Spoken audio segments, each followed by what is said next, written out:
Many things where I don't see you. The way many things for my country they go. Many things see they pain my soul. The way many people they suffer they go. So listen to news na depression. If you get connection now oppression. We dey pray to possess our possession. Yet the country they slave for recession. Many people plan not to jump out. But to get one thing I want us to know. Who go come fix our Niger? Many things where I don't see. The way many things for my country they go. Many things see they pain my soul. The way many people they suffer they go. Many things where I don't see. The way many things for my country they go. Many things see they pain my soul. The way many people they suffer they go. Everything in life like competition. Now the priest they meet us for confession. Holy Ghost I'm go for protection. And I just go fight on resurrection. Many people plan not to jack out. But to get one thing I want us to know. Who go come fix our Niger?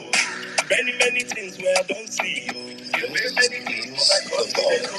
Many things they pain my soul. The way many people they suffer they go. Many things where I don't see. The way many things for my country they go. Many things see they pain my soul. The way many people they suffer they go. Many things where I don't see. The way many things for my country they go. Many things see they pain my soul. The way many people they suffer they go. Many things where I don't see. Who go come fix our Niger? Who go come fix our Niger?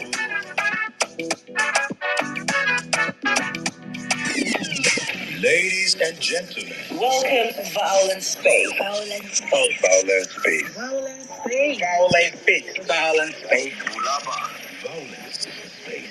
We're prepared. Converge. Share. Raw facts. Brilliant analysis. Breaking reports. Friendly banter. Daddies, brothers and sisters, friends and foes alike, you're welcome to another episode of the Violence Space. It is our second episode of the year 2024 and hopefully not our last for the year. So thank you every single one of you. I see you guys. Welcome to the platform one more time. The community of Violencers, as I always call you guys. You guys are amazing. Without you guys, there will be no us. So thank you guys for joining us one more time. I call you guys the first responders because whenever we open this church, this mosque, this shrine, this atmosphere of violence, you guys are the first people to come in here to make sure everything is set in place and get the space up, rocking and rolling. So I'm seeing every single one of you on the platform. My brother in Nigeria, it's a pleasure to have you one more time on the platform. I see all of you requesting for the mic. See all our regulars, all the blue tickers, all the non-blue tickers. It's for me, it's just like how do I put it right now. There's just this feeling that comes over anytime I'm here. I see regular same set of people almost every weekend for the past 1 year plus right now. We have been going hard and it's just crazy what we have created on this platform. I'm just so grateful to have this space, to share this space with you guys, where we can always come out here to deliberate on issues about this country. Like we said on the last space before we went down, we had a lot of people requesting for the mic, and when Nigeria said something, he said, Nigerian wahala, they finish. They finish, and we always come out here to discuss about it because the most important thing for us on this platform is to make sure we discuss on those issues they do not want Nigeria to talk about. They want us to be divided across so many lines. They want us to be focused on so many irrelevant issues. Why our people are why the country is in total chaos right now. So we as a movement, we as a platform, it is important we always, when there's the whole distraction and everything going around, we always find that way to drag people back to reality. I call it the reality setting space whereby we reset our brains to our present predicament as a people. And I say welcome one more time to that platform. It is the Violence Space. And as usual, dead body go surplus. So guys, if it's your first time of joining us, I say welcome to the Violence Space. Probably have heard about us somewhere. Probably you saw the link out there and you said, let me go listen to these people. Who are these people? Who are these people? Yes, you're welcome to this platform. I promise you this will not be your last time. If it's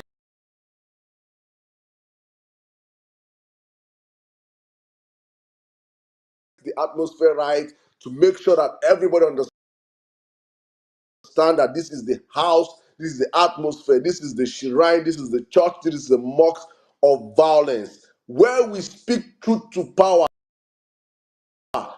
without mincing words.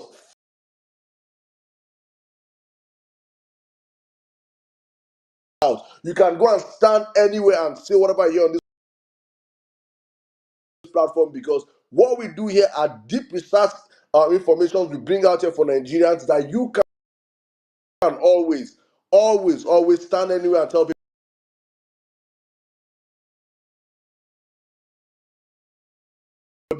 But almost the dragging on the timeline and everywhere is too much. I don't want to come and start dragging you guys on the platform. So I just spend the next few seconds, ask everyone on the platform. I don't know how many of us are on the platform right now, but I need every single one listening to the sound of my voice right now to please share the space, retweet the space, like the space, or do something to let the whole world know that number one space on X is back and we are up and running. So take the next few seconds. I don't want to break your phones. I don't want to cost you. The hardship in Nigeria alone is too much. If I start laying costs on people now and say your phone will break your this, yeah. Now my DM goes for far, because as I'm saying right now, I said it the last time, I'm saying it again. If my DM was a human being, I am certain that my DM would have committed suicide. My DM would have killed itself. I swear to God, I knew. God. Nigerians are passing through hell. We are passing through it. And it is just get so much worse. And for all of you, probably in my DMs and you're here listening to me, it's not as if I'm not seeing your message, Joe. I am seeing it. But me, if I'm listening, how can I compose my own and give you people back? How can I also come out and give you, because God, it is well. No wahala. So guys, please take the next few seconds, the next few minutes, the next few milliseconds, retweet the space, share the space. Let's get people into the building. And as I always say on the platform, big shout out to everyone listening to us from this platform across the world, because we have done our bit on this platform, Vawulence Space. I can vividly say that this is the only space in the world that is streaming live 24/7 across the world. You can go anywhere right now. Click on I'm going to post the URL right now on the Vawulence Space radio station. We are streaming this space live from the Vawulence Space radio station. So if you don't, I'm on Twitter. People that are tired of Twitter, Twitter is a very special place. You should have people that come on Twitter, people that have extra skin. You must have extra skin. That is why the children of the roasted corn cannot survive on this platform. Because on Twitter, you must have extra skin, and you must be based on at least a level of facts and figures. If not, whatever you just come up and say on Twitter, people are ready to counter. People are ready to redress you if what you're saying is false. And that is why you see we are on top of Twitter game. You can always see anywhere it's happening, obedience are there, because we are a movement built on truth. If this movement was built on a falsy foundation, honestly speaking, I tell you that we would not have survived up till now. But because we are built on truth, it is why it is easy for anybody to come up, become obedient today, and tomorrow you can say something and people are rallying around you, because whatever you're going to be saying as an obedient is a stuff based on truth, and that is our key. So guys, we are streaming this space live on the Vawulence Space radio station, streaming it live on the Vawulence Space YouTube channel, and I think on the Vawulence Space Facebook. We are trying to make sure that we get these conversations as far and as wide as possible, because for Druggy himself, he does not want us to talk about any other thing. For Druggy himself, he's than your religion this, your tribe this, your religion that, your tribe that, your religion this, and we will do religion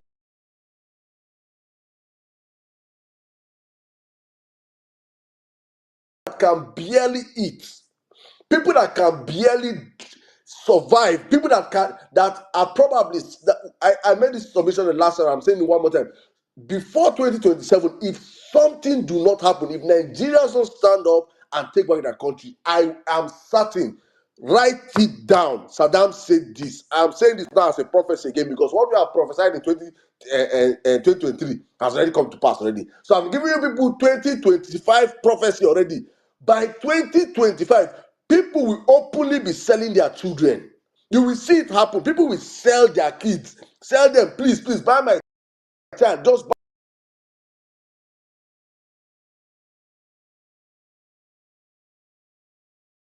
Nigerians that in the midst of all this hardship, the moment you throw in the person's tribe or religion, the person forgets that he's suffering or she's suffering. And the person will now, there will be this automatic fire that will begin to burn in the bone marrow of a Kwashiorkor suffering patient, that the Kwashiorkor patient will be able to fight on and forget that she or he is suffering. So for Druggy, his game plan is divide and conquer, divide and conquer, divide and conquer, and he is willing to finance and sponsor this thing up until 2027. In case if we Nigerians allow him to stay there up until 2027.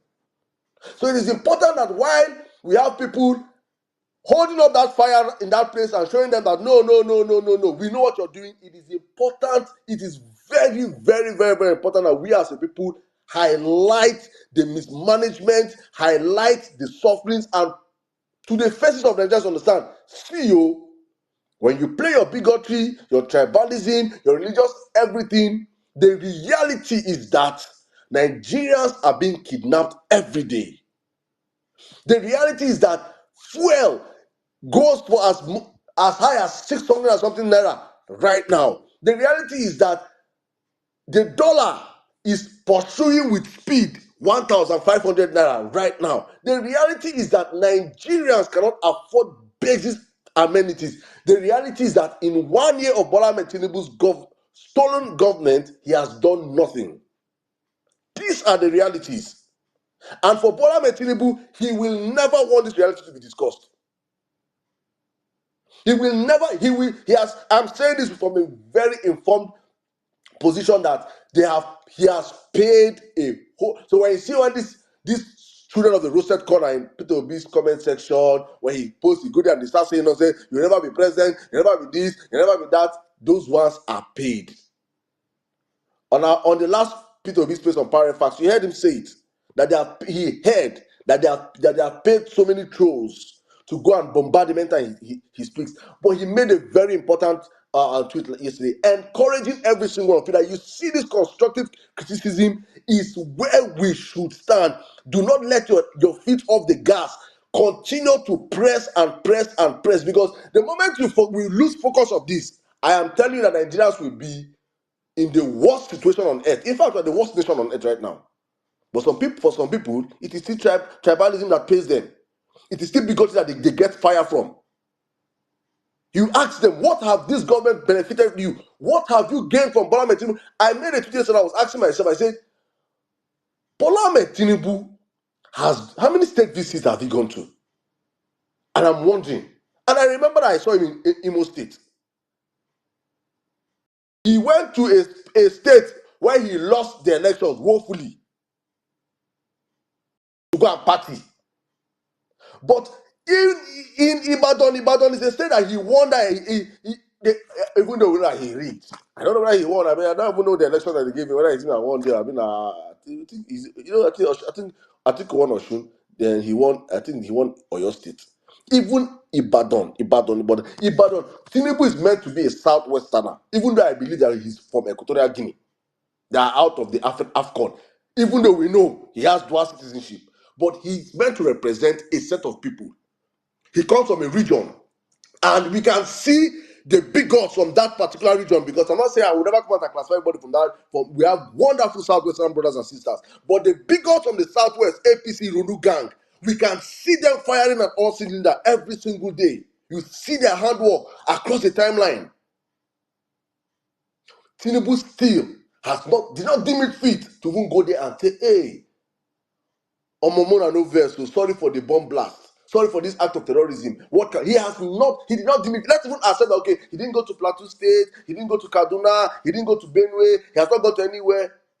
The place that gave him votes that we can say, okay, he did not even care about them. It shows us one thing. This man does not care about any Nigerian, whether you're a Yoruba, you're Igbo, you're a Hausa. He only cares about himself, which we have been echoing on this platform for the past 9 months, that Tinubu do not care about anybody but himself and his family and how he can steal wealth and hold on to power. That's all it's about. And so that brings me up straight up to our conversation today, guys. I just have to make sure I drop this in real quick, for us to understand who we are dealing with and to understand that, guys, please, we have to go back to, I don't know who made that tweet. I don't know who made that tweet. I'm going to find, I don't know, I don't know if it's Pido or who that made that tweet. And the tweet was specifically talking about how we have to go back to how we were dragging this man post swearing in. We have to go back to reminding the world that this man is who he is, which is a criminal drug baron. We have to go back and remind the world, because it seems like right now we have got to the point where many people are, oh, okay, he's already inside now. No wahala. Maybe we just go. We have forgotten to tell that this man is an illegit person. Many of us are forgetting, okay, let's just follow them on the banter. Let's just cruise. So many times as we feel. We have to be strategic as a people. We have to understand how we keep our emotions aside and fight these people. The wicked people are very patient and they know how to patiently follow their wickedness to the very end. I don't understand why good people don't know how to be patient. I will never understand why people that are good don't know how to keep to strategy and say, let us do this and stand by doing that thing till the very, very end. I will never understand that. And with that, guys, I say welcome to the Vawulence space. Let's have an amazing conversation. Our spaces these days are very, very time limited. We're going to have to make sure that everybody that comes up here get an opportunity to speak as much as possible, and please speak on the topic. We saw over the weekend. As I wrap up, because I'm not going to talk much on the topic. I'm just going to just pick up one, which is the very first topic up there. We saw over the weekend how diabolical that party called APC is. We saw it firsthand how diabolical and evil a party called APC is. Nigerians will be dying under APC, and all APC will think about is how can we tribalize this debt? How can we regionalize this debt? How can we paint this debt to be sectional? How can we use the debt of Nigerians, of innocent Nigerians, for propaganda? We have said on this platform for so long that if Nigerians don't kill APC, APC will kill this country. And I'm happy that it's not becoming a common mantra. I'm happy that I'm not seeing people make tweets about it. I understand how important it is as a people that we have to kill APC. APC has to die. APC as a party, it has to die. If that party does not die, it will kill Nigeria. We saw firsthand how they painted a whole story of how, and I'm going to say a very big shout out to Anambra first son. God bless that guy. When that financial story came out, I know how many people that reached out to me. Hey, Saddam, come and say people are trying to politicize this thing. As a Vawulencer, in the space of last week, I had two close, one that works with Parent Facts, and one of our mommies that comes on this space were victims of kidnapping. In fact, three victims of kidnapping from this platform alone. And all the narrative were that these people that kidnapped them were speaking Fulfude and Hausa in the forest. And this is not to come out and say like the Fulanis are terrorists. No. But we know what is at play in this country as we speak right now. A set of people occupy the forestry of Nigeria. Whether we like it or not, this is the truth. A set of people are in every forest, from the north to the south, to the east to the west. All our forestries have been hijacked. This is not mincing words. This is not politics. This is not bigotry. This is reality staring in our faces. You cannot drive from Kogi to Abuja without getting kidnapped. How many stories? You pass through Ibadan Expressway, you will be kidnapped. Fulani boys in the bush that kidnap them. All of a sudden from their playbook, because they are so stupid that I say this all the time, that the most painful thing for me as a human being is how APC bastardize my sense. APC make me look back and I'm like, do these people really think we are this stupid? And I'm like, oh, okay.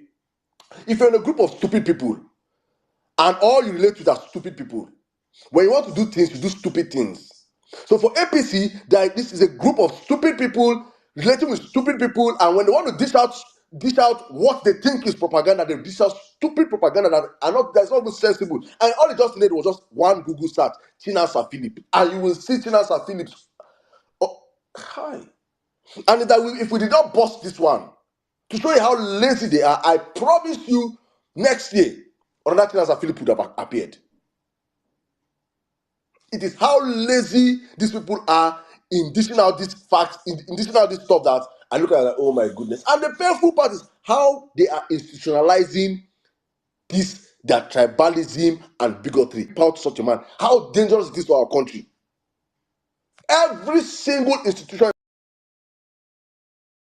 except we commonsensical Nigerians, stand up as a people and say, enough is enough of this bigotry, and we start reminding Nigerians every single day who this criminal is, what he stands for, what he represents, and the reality in our faces that Nigeria is a sinking ship. Whether we like it or not, if we do not put our hands together, honestly speaking, we all will be here to witness the death of this country. It is so happening before our faces. And with that, I say, guys, welcome to the Vawulence space. Let's have an amazing conversation as we always do. Probably in the midst of a conversation, I might come and talk about the Lagos. Lagos is, we always say on this platform that Lagos will become the new FCT. It's happening before us, Abi. Everything is going back to Lagos. Some people say that probably the insecurity, and I'm not saying, no, this is what I heard, though, that the insecurity even in Abuja is all planned to make Abuja look so bad so that Baba can go back to Lagos because his juju is from Lagos, is operating. Now, what did I hear? Oh? So everything is going back to Lagos. No wahala. We go there here as the people. Guys, welcome to the Vawulence space. Let's have an amazing conversation. Welcome to Nigeria. I see you are here. Let me pass it over to you. I don't even know what you have to say, but my brother, welcome and take it away from here. Good evening. Yeah, good evening. You can hear me properly? Yes. You're go on, please, bro. All right, okay, that's fine. I try one of my new gadgets. All right, okay.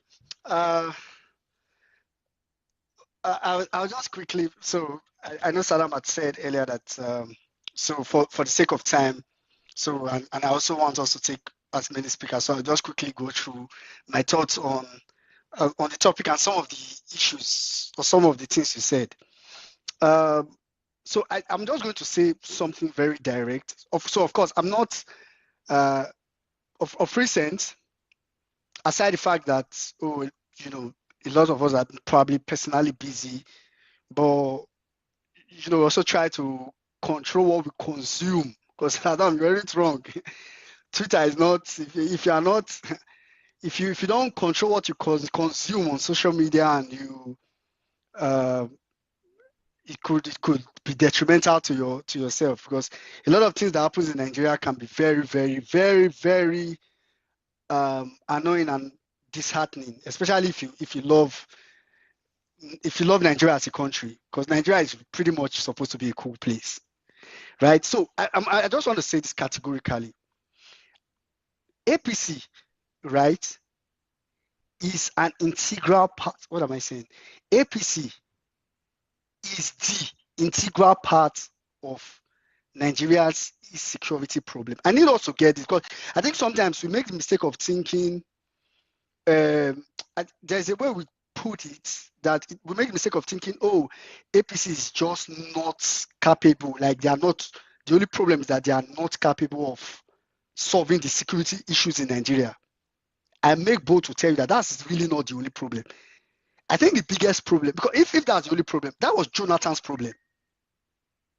So it's for me, if I see people talk or sound like that, I see it like you are, giving APC some degree of credit.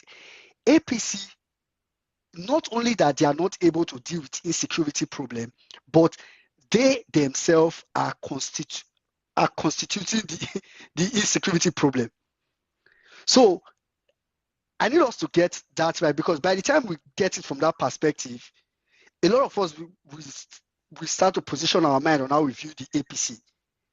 APC is a terrorist sponsor. APC is, I kind of think they have gone beyond sponsoring terrorism. I think APC partakes in terrorism. I feel like APC has different arms in the party that has different,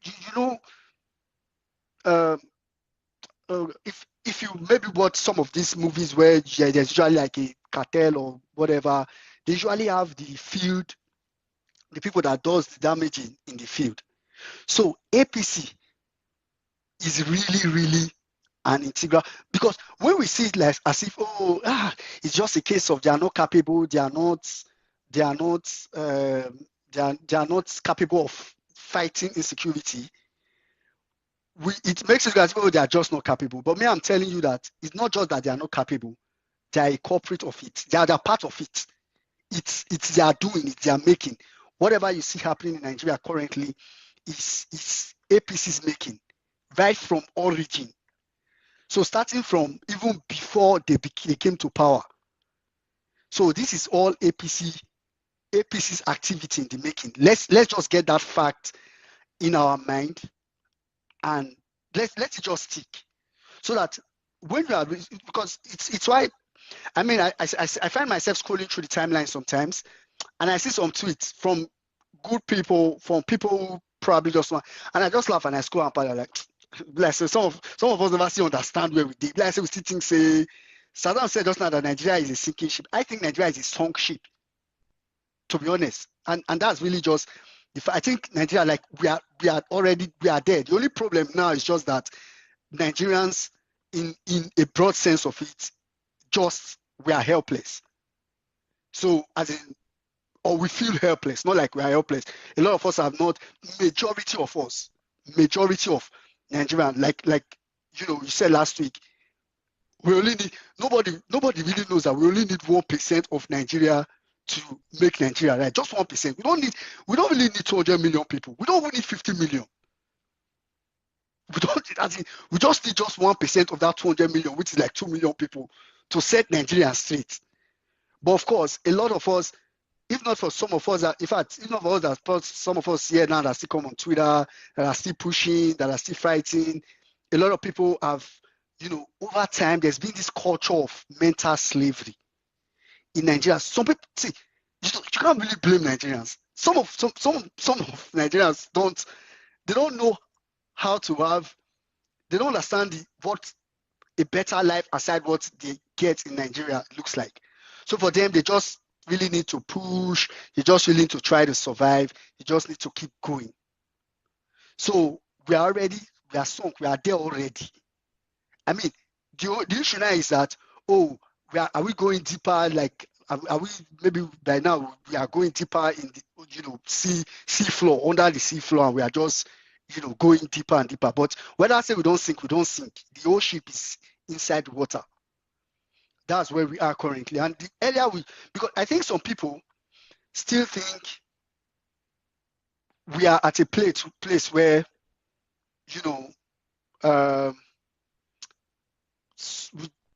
we are, I don't know how to put it now. And this is really not to kill anybody's hope. This is really to, because for me, the earlier we know the problem, the earlier we not only know the problem, the earlier we accept it. Because that's one of the things I found myself doing. So I've come to accept that, okay, we have this problem. I think the point where I am now is, what is the solution? That's as in how, even if you know the solution, what can I do to facilitate the solution every now and then?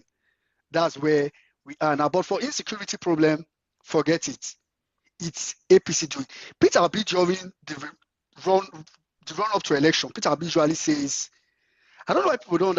When Peter Obi says, for people that follow Peter Obi, if you listen to Peter Obi so much, you know, some of us listen to Peter Obi so much that sometimes when they ask Peter Obi question, you've already answered it before he answers it.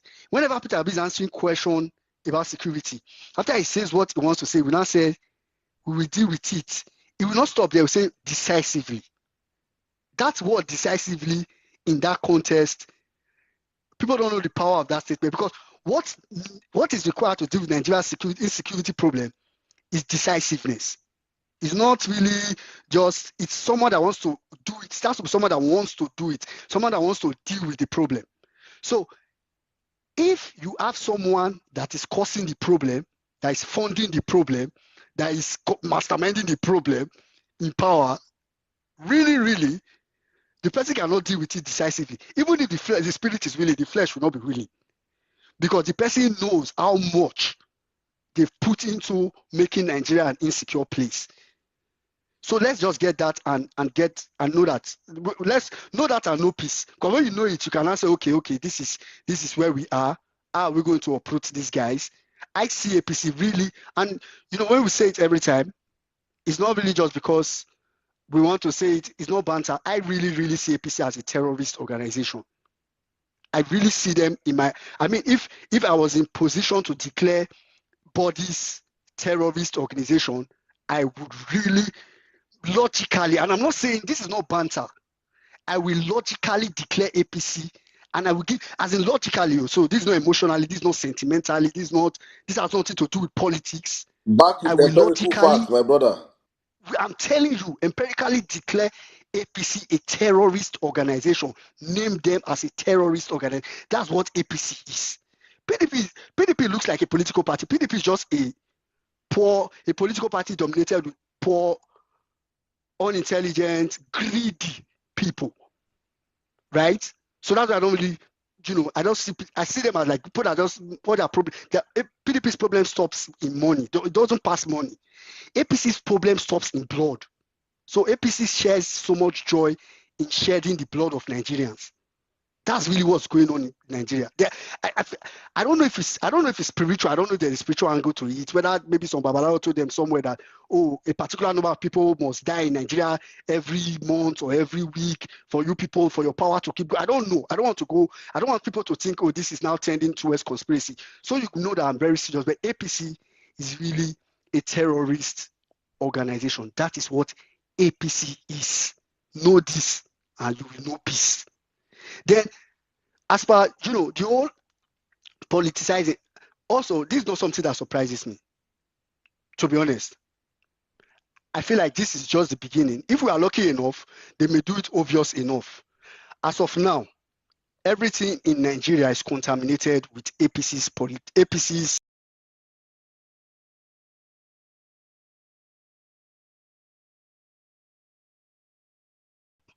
I think it was the Plateau killings, or I think it was Plateau killing, but one of the incidents that happened, I can't remember, because people are dying in Nigeria. It's almost like a normal thing. I'm just tired. Like, for real, I'm just really pissed. Like, people just die. Do you know what it means for one person to die in a country normally? It is not natural by any means. The sad recent events, was it not the military that came out and said people that are doing it were trying to malign Tinubu's image or his whatever. And I was like, God damn it. Like, are these people still okay in this country? Like, I understand that I don't think that's even supposed to be coming from a military personnel. You are not the spokesperson of the president. Like, even if they were the one that appointed you, but there are some positions in Nigeria. It's almost like what we've seen really is that APC has totally killed everything that represents an institution in Nigeria. It is why you can see the CGN with a suit, with whatever it's doing, parleying with politicians, APC politicians, with so much confidence, no fear, nothing. No, there's nothing like, oh, wait till people go talk. Wait till, let's hide it small. So it is what it is. It is so when the army said that, I felt like this is like a spokesperson move. So I mean, as a military personnel, because tomorrow somebody else could be in that power, could be in that seat from another. Because the moment you say that, I see you like a politician, which is what you are, anyways. Totally. Even if we are appointed, do APC is going one day. If not that Mahmoud Yakubu, and for those who have forgotten, Mahmoud Yakubu is still an chairman. If not that Mahmoud Yakubu has been hiding, I've avoided. He knows Nigeria can forget easily, so you just think if I'm not in their face long enough, they'll forget. So I'm telling you, one day you probably will see Mahmoud Yakubu defend APC on TV, like literally defend. I think things that spokesperson do. I'm not saying don't defend, but it's for spokesperson. So when I saw the police do this, like because this is not just a one-day thing. So when I saw this happen, like the old Chinaza situation, and I saw like what was online, which cannot be cooked. So you can't say people are faking it. I was like, wow, APC is getting to a new low. So for me, and I'm just going to end it on this note, for me, know it that APC as a terrorist organization in Nigeria has to be dealt with decisively. And that's as in APC cannot, there's nothing good. I said it the last time, I'll say it today again, there's nothing good that can come out from APC. For the Lagos FCT situation, I think I watched what's it called? There was a video today online, I think some Northern leader on Arise TV talking about it. I particularly saw his point that it made sense. But you know one thing about making sense in Nigeria is that when the person is making sense and you now remember APC, then you now remember people that you are dealing with, and you just remember that okay, these people don't make sense, does not work for these people. But if anybody thinks that's just the end, you are just joking. That you are just joking. So just forget. Lagos is going to gradually. I don't want to, sound like I'm making a joke, so people don't think so I don't want to say Lagos will become the official capital of Nigeria, but Tinubu is creating a comfort zone that can make Nigeria what he had made Lagos to be. That's what Tinubu, every criminal, everybody really fights best at their home. So Tinubu knows that if he's trying to make Nigeria, he's put Nigeria in his pocket like he did Lagos, it will be very uncomfortable doing it from Abuja. Abuja is too close to the north. Before anything shake, people Kaduna, they don't pass Kaduna, don't arrive Abuja. So why not take it to my comfort zone before they reach here? I don't kill all of them for Benue. I don't kill all of them for Kogi. So Tinubu is building a criminal empire in Nigeria, and I see some very big idiot bigots thinking it's a joke, thinking their real problem is Igbo, their real problem is Yoruba, their real problem is Hausa or one tribe somewhere. Your real problem. See, if you find yourself defending APC at any point, your real problem is you. If you are ignorant about it, then it's unfortunate. If you are not ignorant about it, then really, I think you too, you are a terrorist. That's how I see you. If I ever come across you, I'm going to treat you, regard you, deal with you, consider you a full-blown terrorist. That's who you are. If you find yourself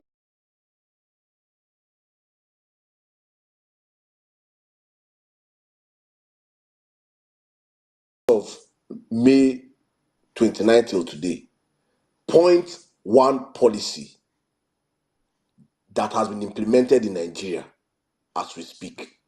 Show one sector that there's a slight improvement under Bola Tinubu's illegal rule.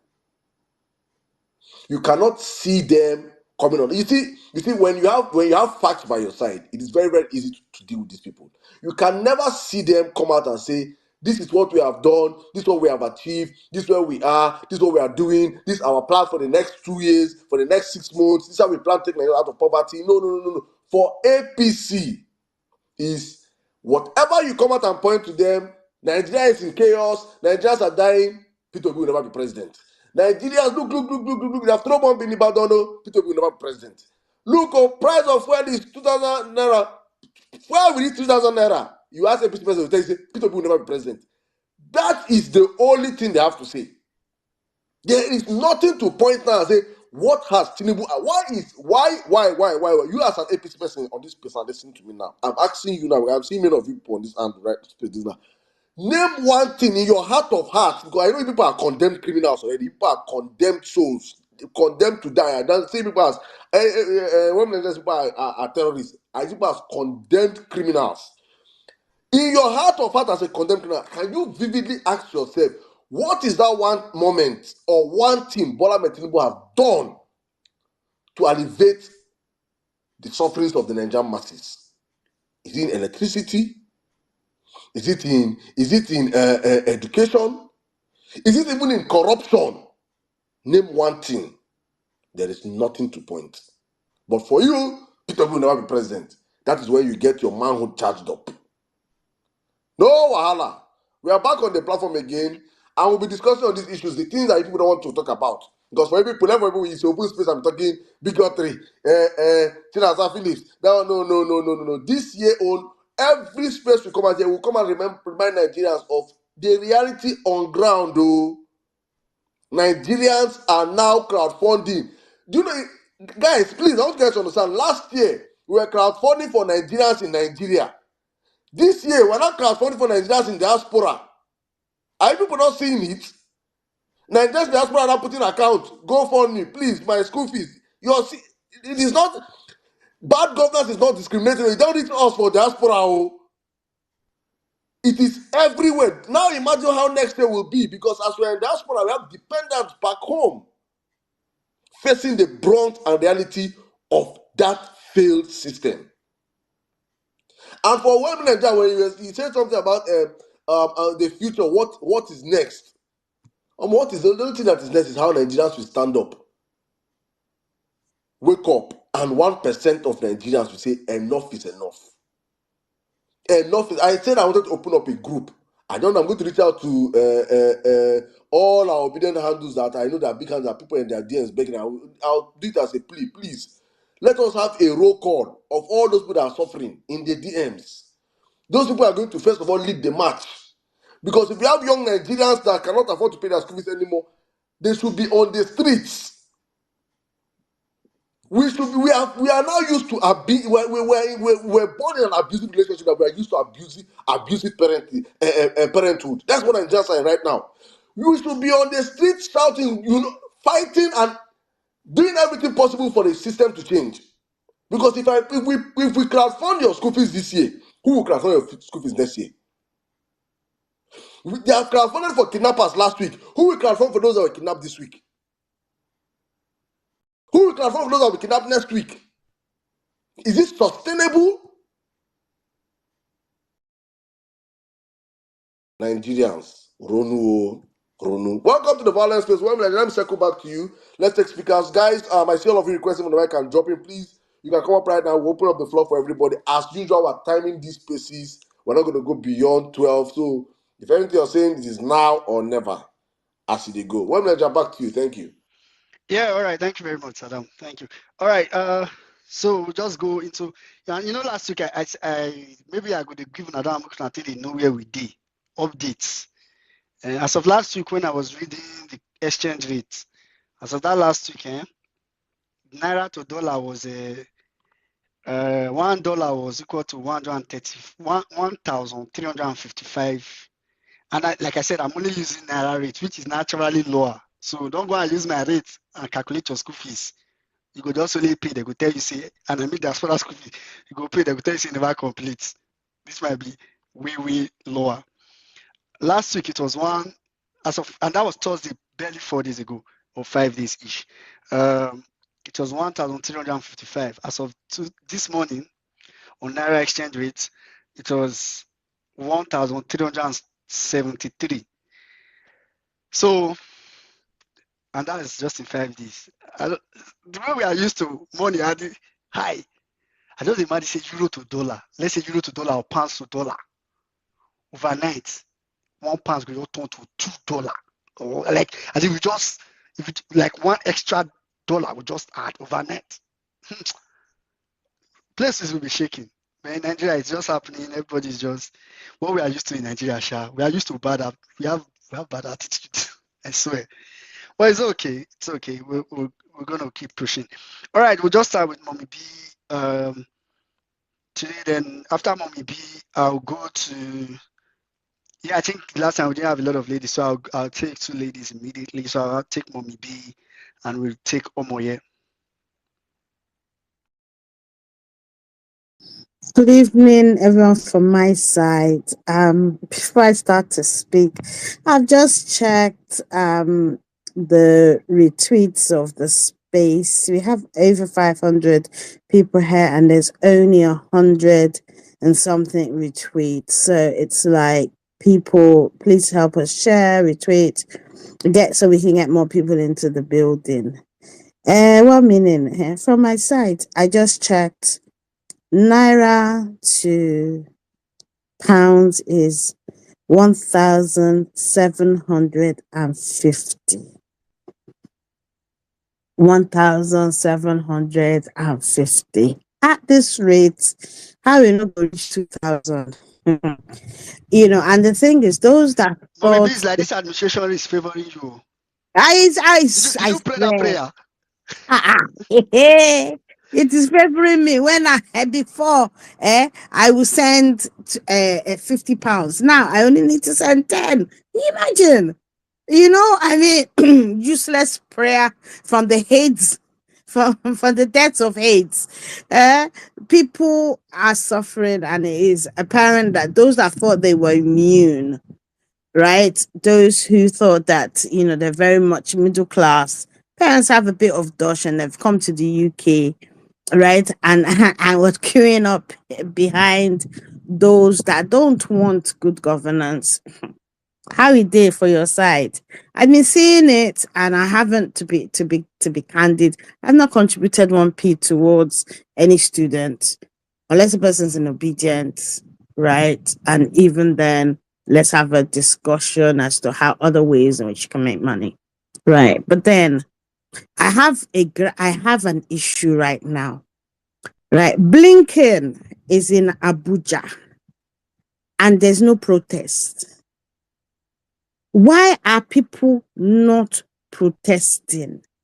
Abo, you think the Miyati Allah arrest thing they are pulling? You don't think it's performative art? You think it's the real thing? Come on. Why are we not quick? I mean, it's like, let Tinubu reach London, right? To join any conference and what have you. If it's only me, I will be there. So why are people not in Abuja?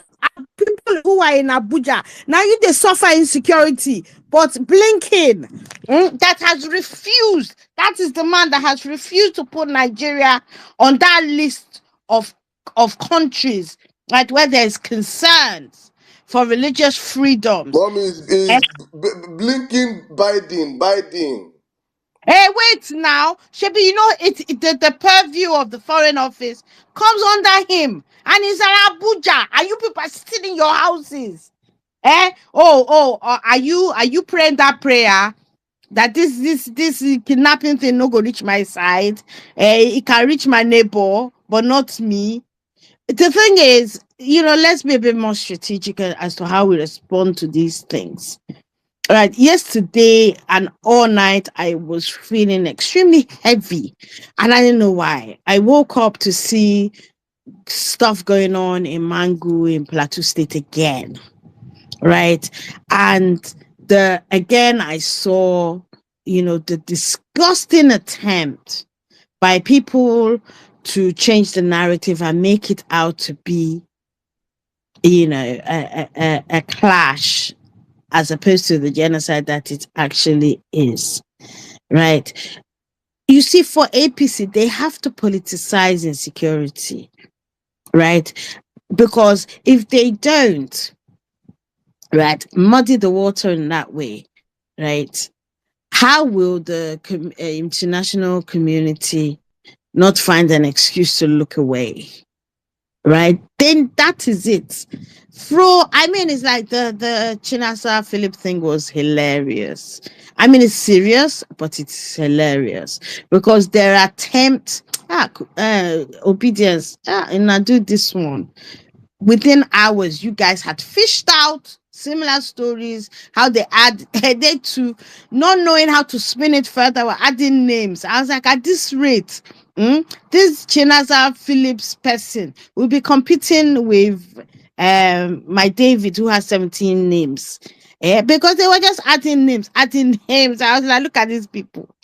But the thing is, if the obedient movement existed during the 8 years of Buhari, maybe, just maybe, the way they ruled with impunity, maybe it would have been reduced by at least a quarter, right? Do not give any space to these people. Do not, right? They are coming up with propaganda, disinformation, misinformation. You have one role. Bust their propaganda, show their hypocrisy to the whole world, right? Show them for who they are. APC is a malignant cancer, right? And with malignancy, you have to cut it out and allow it to die, because it can no longer, when you cut it out, it can no longer feast, right, on the human. Nigeria will die unless APC dies, because everything they have done is not to help you. I was having a conversation with Dr. AI, right? And I was saying to him, they don't understand. The people from the Southwest, that the Ronu gang, don't understand, right? Tinubu's tribe is not Yoruba. Tinubu's tribe is criminality, right? And he will gather anybody from any region in Nigeria as long as they have a similar criminal mindset, and they will do his bidding. Because he will, after a while, he will not look at your face once he feels he has become entrenched in power. Right? He will not look at your face at all. And people need to understand it. And I'm glad enough are beginning to realize that the man came with his own agenda, and it serves them right. Right? It serves them right in the sense that they were quiet when insecurity was bad during Buhari. 8 years. You talk by you're against the government, you are this, you're that. And now, seeing anti-North policies, they're crying. But this insecurity has reached is there a region in Nigeria that it hasn't reached? Or is it because it hasn't reached the level of the middle belt? I keep on saying this, right? The fight for the middle belt should be our fight. Every single one of us needs to be involved. And there's a reason for it. Because if they succeed with the middle belt, now Southwest will be overrun.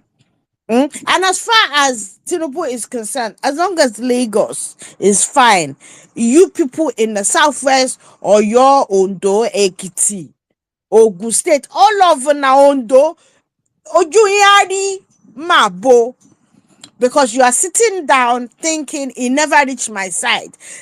This insecurity thing will never reach my side. This government will favor me. It will not favor anybody. Because when Buhari was saying, I am for everyone and for nobody, he didn't say it well, because he was clearly for his people.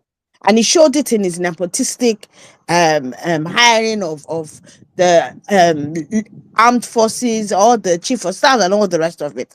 You see, when Tinubu says he is going to follow on. Tinubu is not for anybody. He is not for anybody. He doesn't care. He does not care. Right? And therefore, obedience, you are doing well. But if you are doing what you're doing now is like 70%, that 30% is what we need. Bumper to bumper. Let us speak out against the government. Let us draw every, like Saddam started doing it, where any international post about anything, go there and put information about Tinubu, put information about insecurity, whether irrelevant or relevant. Because guess what? One or two people will read it, and they're not necessarily Nigerians. Let this be your strategy going forward. That is the work we have been called to do. And meanwhile, I know you have not mentioned it, but did you not see the love letter from Peter Obi? The thing suits me so well. He was defending us. He was like, obedience. If you see how my head was swelling, because he defined us. We are for good governance. And I know that in paint. He pained Agbadorians. He pained everybody else. But it's not our fault that we have a leader who knows how to lead. And I like his small violence. Emia said that I am seeing your hand small. Guy is being not so nice these days. But yes, I mean, Peter Obi, his post, if you want something, when you need fuel for the journey, he gives it to us. And let's keep on going. I want to bring the attention. I mean, we have enough people in the house, 575 of us. I will put it on the Jumbotron. We are having a protest in the UK, Saturday 27th. We are going to Abuja House in Kensington to protest against the continued killing in the Middle Belt. If you are not based in the UK, but you have family who are based in the UK, please reach out to them, right? If you need more information, my pinned post, it's on there. It is very important that we lend our voices. The fight for the Middle Belt is all a fight. It's a collective fight, right? And that's the little I can do from my end. I know we're doing other things that we can't talk about, but we cannot keep quiet. We cannot move on. We need to stay focused. So please, your families in the UK, tell them about it. Encourage them to tweet, share it on WhatsApp, on Facebook, wherever it is, because the last one we did, people that are not even on Twitter turned up. When I asked them, they said it. They saw it on WhatsApp. I didn't share it on WhatsApp, but they saw it on WhatsApp, right? On a group I don't even know the group, right? And they traveled from Manchester, right? And that's like 3-4 hours away from London, right? So please, let's turn up for the Middle Belt. Thank you. I yield. All right, thank you very much. Thank you very much, Mommy B. When we say people have Abuja house in the UK, you must expect Lagos house. Mommy, thank you very Now, much. Abuja. Let me just add my own, because please, I'm saying this, so I'm saying this from all sincerity. Please, the major problem Nigerians have is that we don't know how to hold grudge. For some of us, especially political grudge, I, myself, please, I'm saying this because I know many people what I'm saying right now affect many people. What I'm saying right now will pain some people. If it vex you, no vex. It is all part of holding political grudge. Please, this handle, this account in this year 2024 will be used massively to campaign and vote for Donald Trump. Please, I just wanted to put that caveat to let people know I will massively with my chest and my stomach. So if you see it and it pain you, if you block me, no wahala. You can unblock me after whatever have happened. But you see this nonsense that I used my eye to witness, that a freaking criminal drug baron was covered and shielded by the American government. Maabasi. God knows that I will. You see that election, they say it's Russian, they say Russia interference. They will, after this election, they will say Nigeria interference. I will ruggedly fight against these criminals. I might not, I will not vote.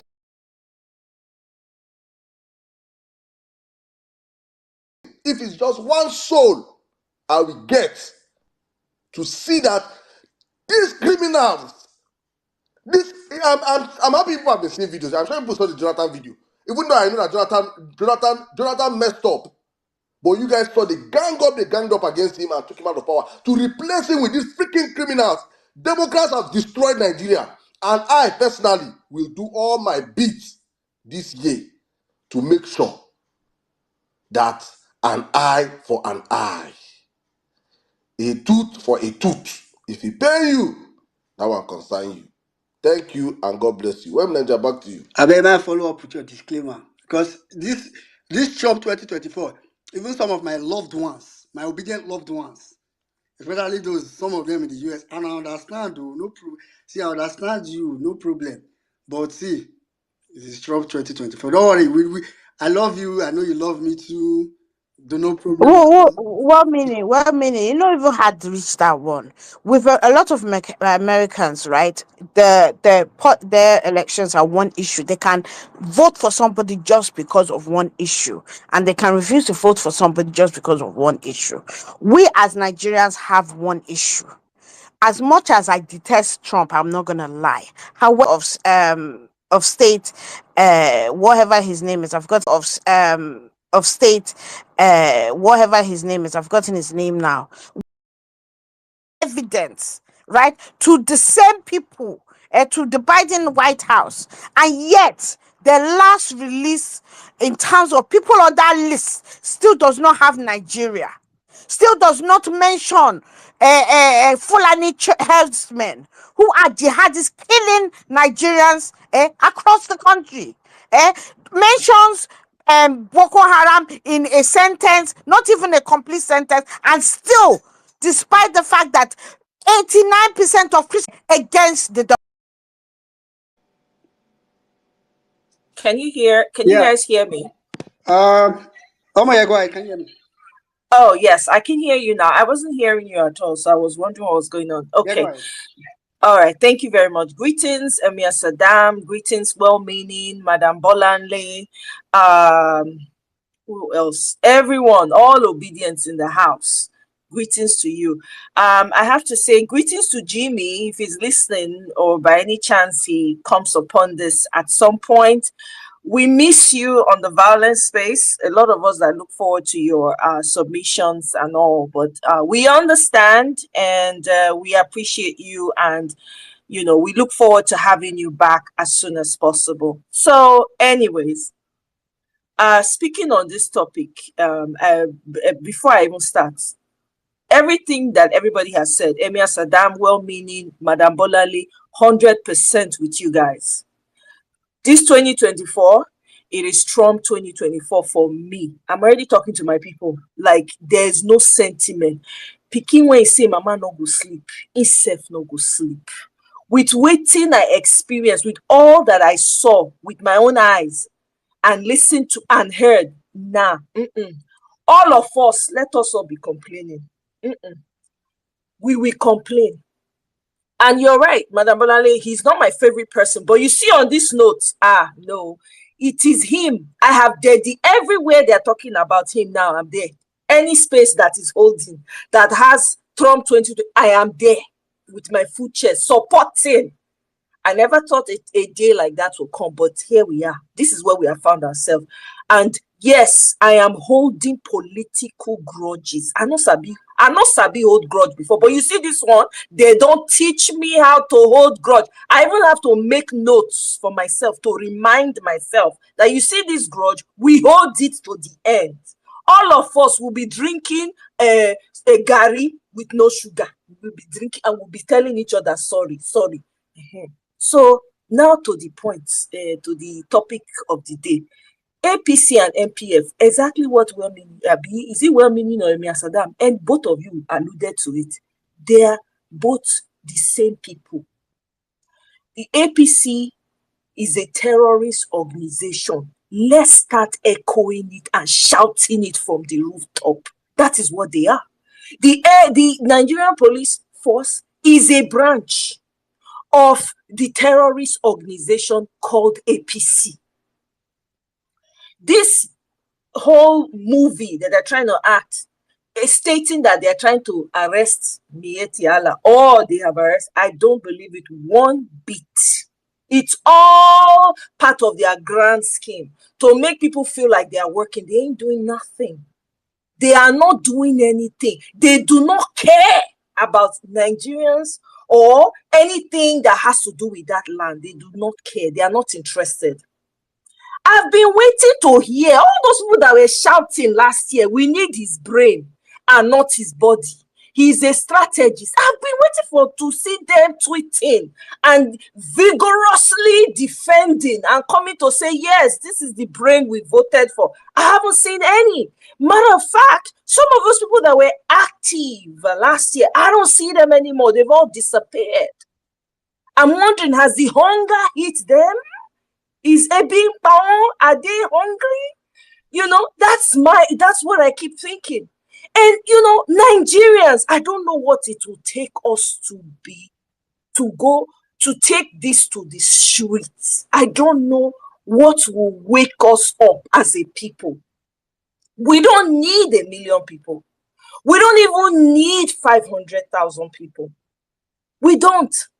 How long are we going to continue like this?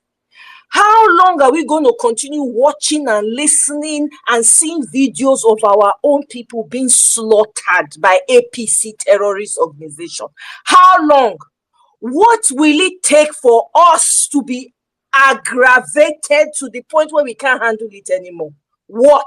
Everybody's just going on about their business like, oh, it's, well, it never reach, no concern. I'm praying the blood of Jesus covers me and my family. Hello, the people that have been kidnapped in estates in Abuja, you think they don't plead the blood of Jesus? What is happening to them? And I wonder, I said this in the previous space I was in, your GOs and your pastors have decided to remain silent forever while their members that they squeeze tithes and offerings from are being slaughtered. What about you as the follower of the religion? Are you guys not annoyed? Are you not appalled by this? Is your religion not about revolutionizing the minds? What the heck are you guys listening to at the pulpit? What are you listening to? Is it not time for some of you to gather yourselves?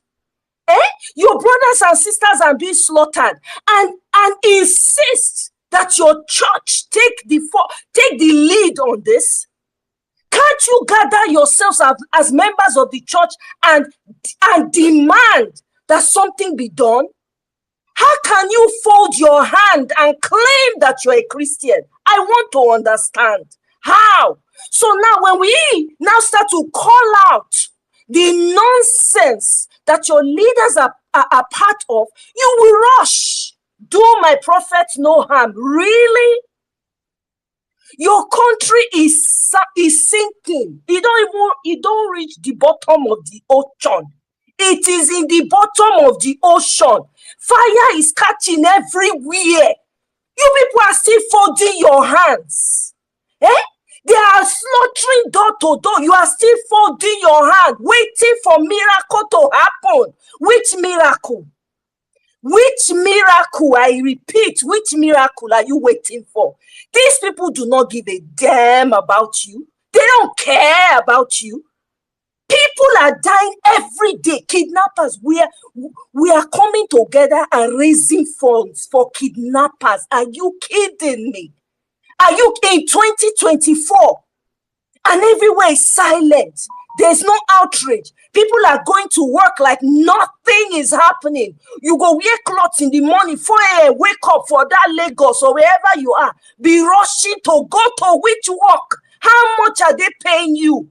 How much is your life worth? What are you sitting down? You are sitting on literal volcano that is erupting. And you people are quiet, Nigerians. Even if na juju, they say juju get expiration. That's why I hear. Even if na juju, even if they spray, they hypnotize, it gets expiration. For Christ's sake, Nigerians, wake the hell up. What will it take for you to wake up? Wickedness is taking a stroll in your street, and you people are not doing anything. And you claim to be Christians. You claim to be docile. You are pretending to be asleep. Hey, Dele Farotimi said something today, and he said, the silence of the majority. How did he even put it? Let me quote it exactly how this man said it. The silence of is that a majority? If anybody get time for here, make it tell me. Man, not hold up this line too long. But it's the silent majority is a stupid majority, for crying out loud. I see people dragging Ghana, dragging this. Is that what is important right now? Is it because you don't have direct relatives that are being affected? Is it because you think you are so far away? DNA does not freaking lie. No matter where you are, you think that this mess is not affecting you. It is affecting you, and it will affect you. The land is screaming out for justice, and everybody is silent. Are you kidding me?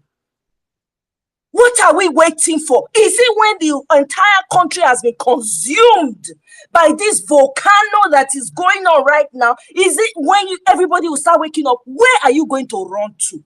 Which country can absorb you? Please name it. Which country? You are hated everywhere you go to.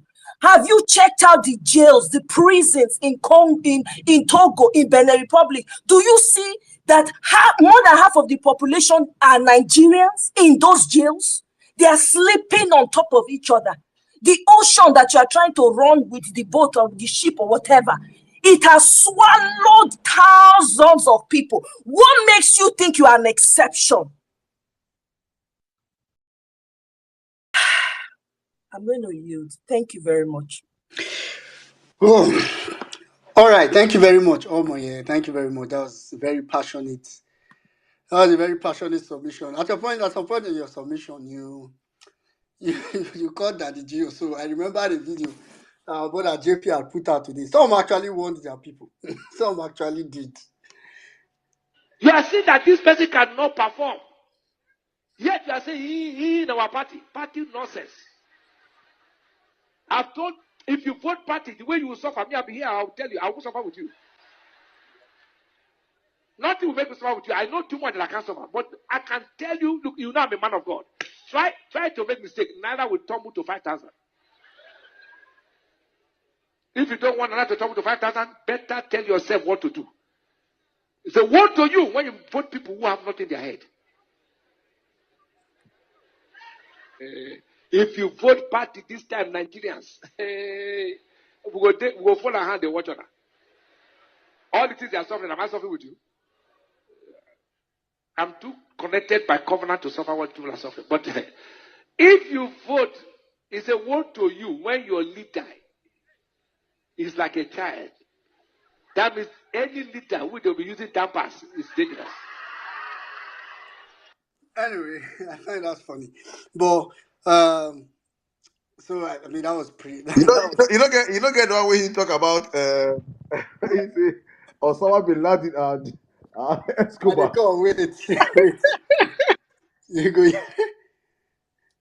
Escobar and Osama bin Laden to rule.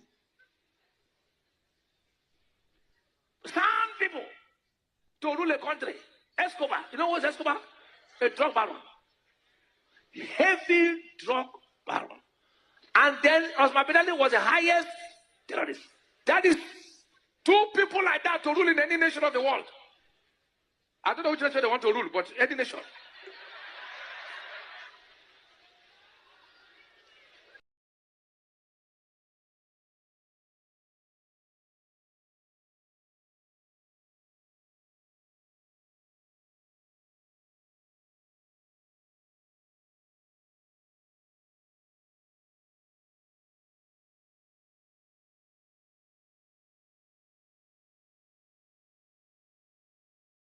Learning through like this and be talking.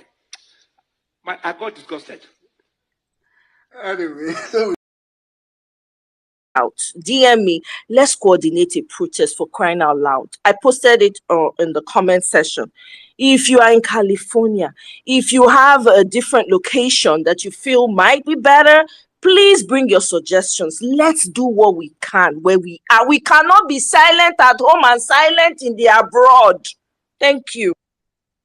all right, thank you very much, Omoye. Please, if you're in California, please reach out to Omoye. Sizzle, that's NC, so we don't hear about. Welcome, welcome, and feel free to jump in anytime you want to speak. I just, Mommy B, I just the reason. Those a bit also kind of thing, but still a reason for a long time. Mommy B just now said as of today, and which is true. I mean, even on Naira exchange rate, a pound to a Naira is like 1,700 and something as well. So, and the UK minimum wage is something around 10, something, maybe slightly more, between 10 and 11 pounds per hour. And let's assume that, okay, people say, oh, they will tax the money out of you. Let's assume that the government is taking half of the tax. Let's assume that earning just £5 per hour. And it means if you work for like 5 hours, that's £25. If you work 2 days like that, that's like £50. It will be more. I'm being very meticulous with the numbers.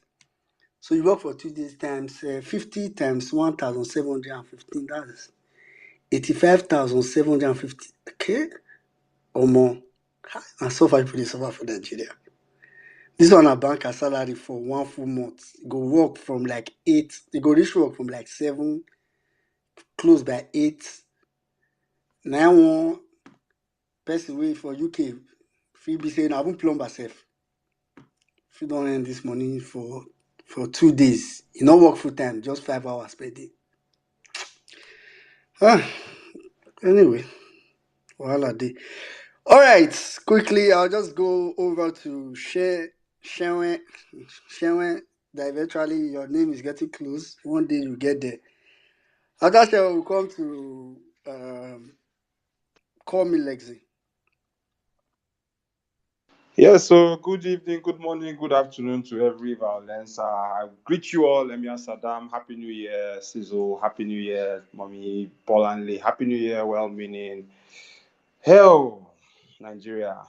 Okay, so every day I get more and more angry. I'm in my mid-30s. I am trying to make sure I don't go into high blood pressure. But Nigeria vexes me every day. Now, what's the vexing part? I'm always trying to sensitize people about the issues that exist within Nigeria, and all I get is pessimism. I don't want that will change it.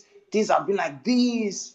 And the most recent one was me talking to a group of people, and a woman said, you're educated, you went to school. You can't act like these people. And I asked her a singular question. I said, if it was to kill or be killed, what will you do? And she tried to deviate from answering that question. I said, see, you're not ready for life if you can't answer that question. If it was your head on the platter, or to make sure that the person, your assailant, goes down, what will you do? Nigerians like to play the ostrich. Many Nigerians. It's sad. It's getting annoying. I see people have conversations that vex my spirit. And the conversations are around and let's just keep managing. People having discussions about how car is a luxury and how you should not invest in getting a car because fuel prices are high. These things bust my brain every day, but this is the reality of many Nigerians. Sinking to that point where you are so gullible, you feel that what is yours should not be yours because someone says so. It's annoying every day because I try to relate to people and I try to talk, I try to bring up the topic, I try to vex everybody and let them see you're not living. So some weeks ago, I went to send a package to Ibadan. And in trying to do that, one of the boys that weighed the package was telling me about how comfortable he was. The choice of word comfortable got me very pissed. And I asked him, what's the meaning of comfortable? He said, no, if I check his account, I feel faint. I said, are you the owner of this park? How many buses on this road belong to you? He said, no, he's just, I said, and you say you are comfortable? You can as well say, no, what's that word? When you are happy with what you have, you are contented. You can as well say you are contented, not that you are comfortable. Nobody is comfortable. You are not the one running peace mass. You don't have a boss on the road. You don't have a driver you are paying. Nobody's making returns to you, and you say you are comfortable. Nigerians should stop this comfort zone thing whereby we just keep shifting. I know I'm not talking to the right set of people because I know everybody here is born with a zeal to see Nigeria change. I wish I could always go out there with a megaphone and tell people, rise up, now they mad. I honestly want to do this because the truth is, the group of people I meet every time, I just go and talk to people in groups, smaller groups every other time, and I do it as often as I can to get people really to wake up. But I'm seeing a lot of despondency, a lot of, that's how things have been. You will not be done change. It will soon go. Time will soon finish. This will this.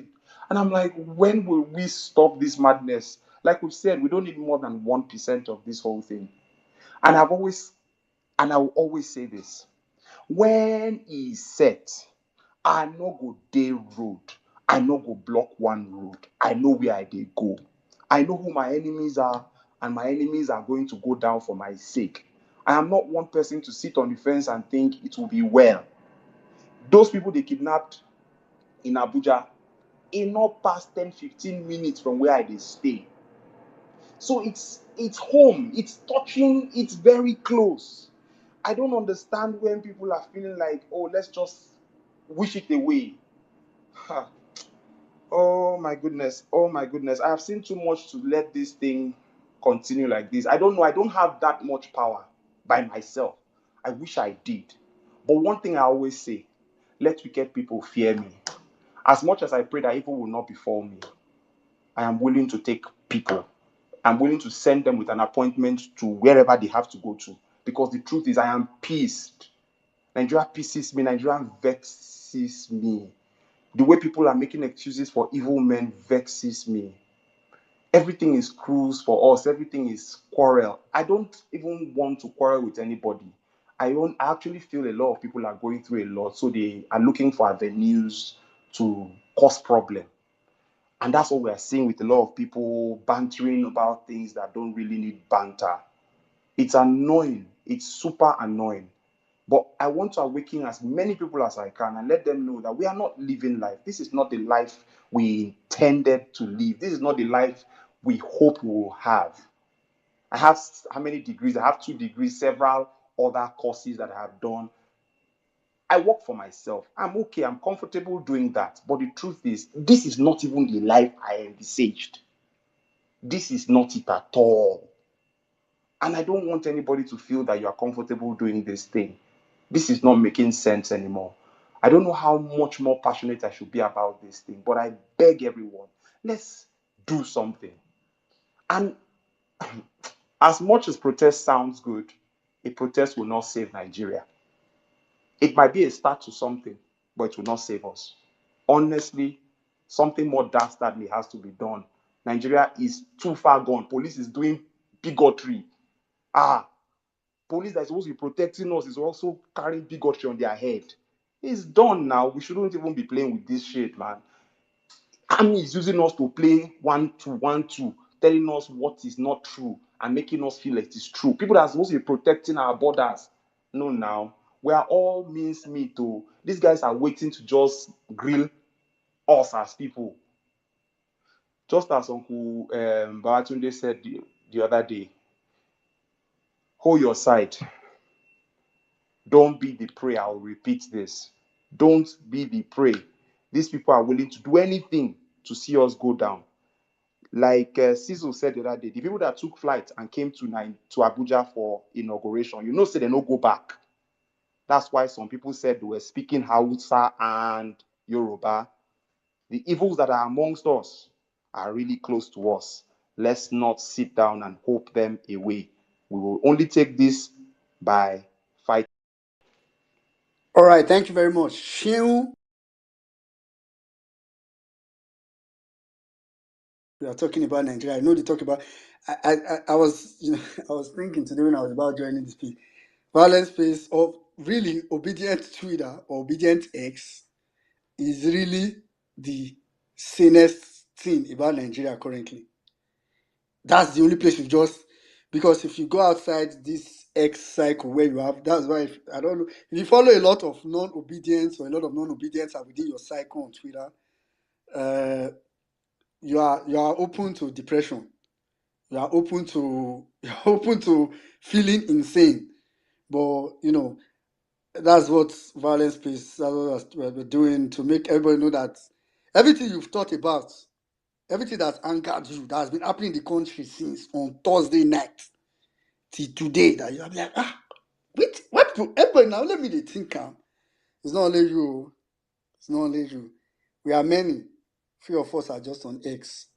And many of them that are there, well, so if you are just joining us, I think Mom maybe had stated it earlier.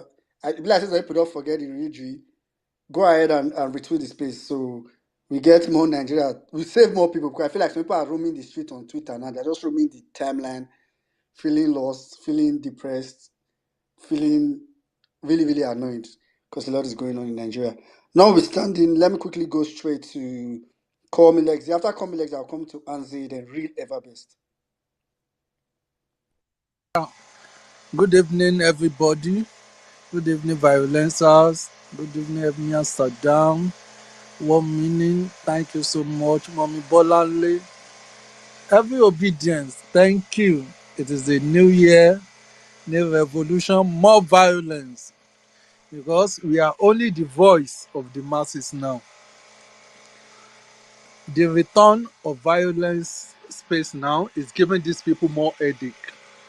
Because they don't expect what we are dishing out every time. If they tell them that we are not collecting money for doing this, it's very, very hard to believe. I am so much happy because this we are doing, it's for a cash out for them. But God has used us to stop it. Next election, nobody is going to pay them for any PR. I just want to appreciate obedience all over the world. Thank you so much for everything you are doing. Because right now, Nigeria is not a real place to be. Nigeria is not a real place at all. APC will use propaganda to finish us. What Buhari did is more to what Tinubu will do. Call Me Legs. Your this thing is crazy. Please, I don't understand if you search on your Okay. Can you hear me now? your. I don't know whether that generator have been a sound with the boss for the for the background, man, but it's crazy. Please, I mean, work on it, bro. Can you hear me now? Perfectly, go on, please. Okay. APC will use propaganda to finish us. They will finish us so we ask ourselves, which kind of life is this? Is it not the same Buhari that we all witness? The same Buhari that took away Twitter from us for 8 months. One Yoruba man came out and wrote and did book for Buhari. Is that not life propaganda to our face? not Buhari of 1980 something, Buhari of 2020, 2024 that we all witness. What do we expect that will happen when Tinubu finished office? It is just so sad that these people think we are joking. Any small thing you will hear, thank God Peter Obi is not the president. Thank God Peter Obi will never be president. But we are fucking facing the consequence. Election has consequences. We are facing it right now. In our koro eyes, they took away our mandate. Like I always say, if it is now, I am ready. But Nigerians are not ready. If you want to see reality of Nigeria now, that we are suffering. If you want to see reality of Nigeria, come out by 6:30 to 8:30. Just stay by the roadside. You will see people going to work. But from that 8:30 down to 2 o'clock, it will be like there's no car on the road. No money to buy fuel again. Those that have their cars have sold it. Those that can't even afford to eat has packed it at home. That is how worse Nigeria has been. And this is the reality. This is the thing they don't want us to see. This is the things they don't want us to say. It is getting crazy every day. To eat one square meal, it's hard. To pay school fees is hustling. And there is nobody to fight for you. There is nobody. Somebody said about Wole Soyinka that the man that didn't stood up for him, we need to apologize to him. Another one said Wole Soyinka is a learned MC Oluomo. Where is the lie? Somebody should tell me that Wole Soyinka will not kill justice, equity, and fairness. I will not support Tinubu. And there is no amount of prayer we will pray that will change it. It cannot. It's not about prayer. God doesn't choose people that comes in through the window. Even if God will do it, it is just few. God will decide that himself. You don't decide for God. Somebody jumping through the window and you said God has chosen him.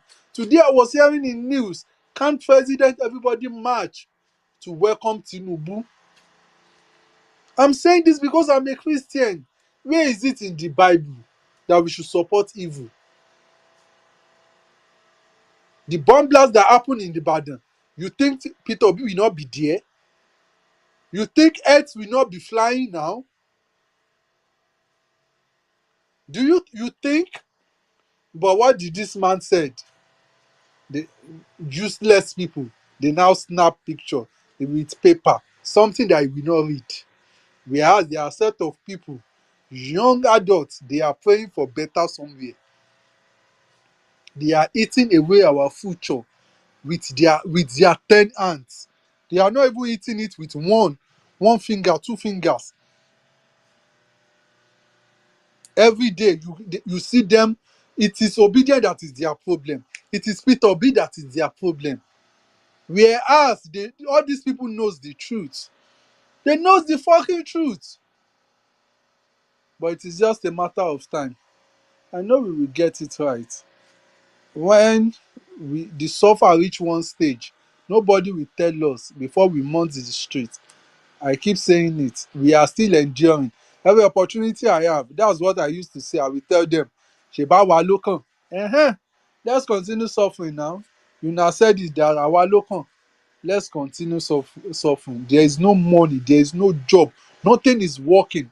And everybody is working like nothing is happening. Okay. Are you the mic? Thank you.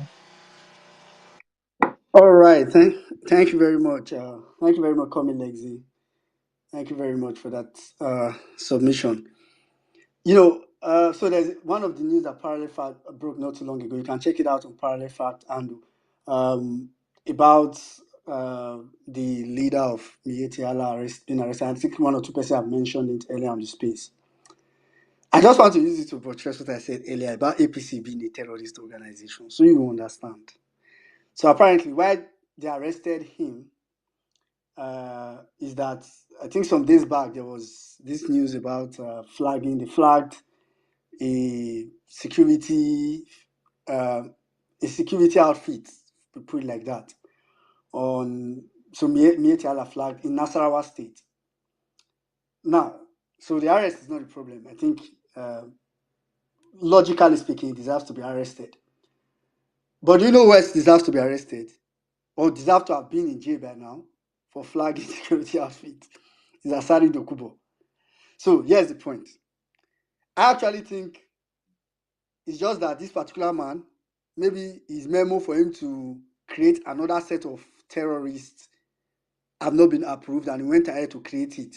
You know, he sent a memo and said, oh, I want to recruit new fresh set of terrorists or something. And he went on, or maybe it's just not involved, I don't know.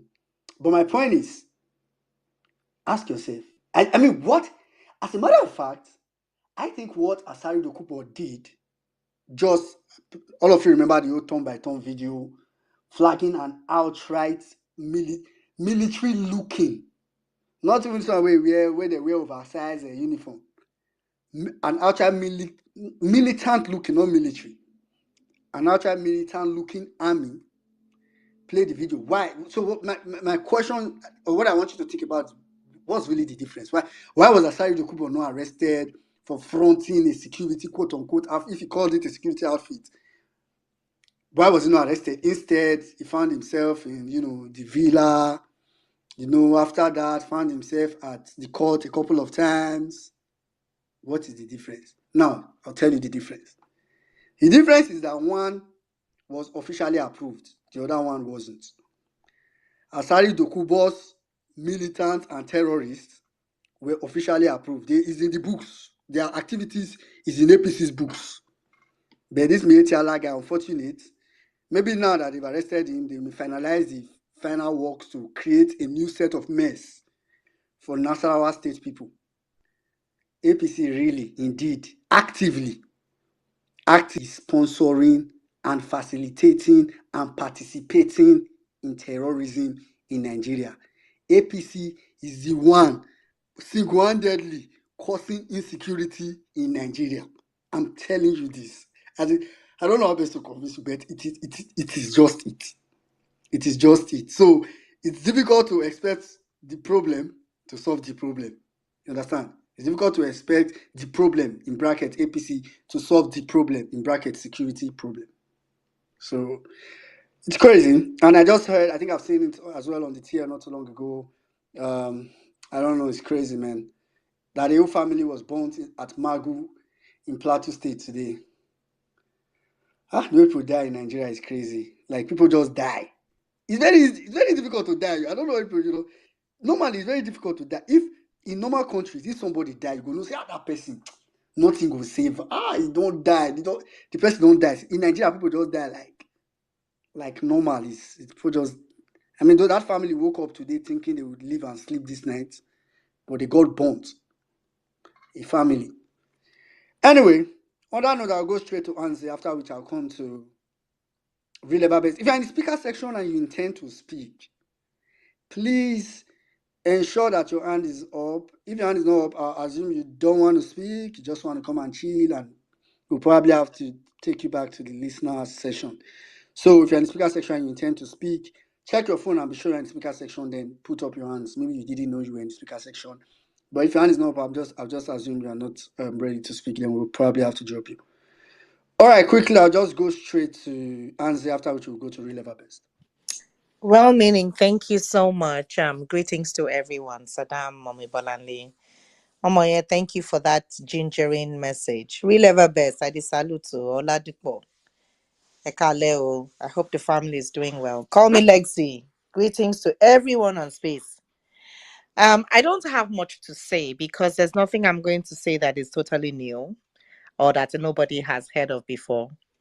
I just want to cast our mind back to people that may remember that once upon in Nigeria, if you heard somebody died or you heard a car hit a person, everybody would say, because it was a one-off.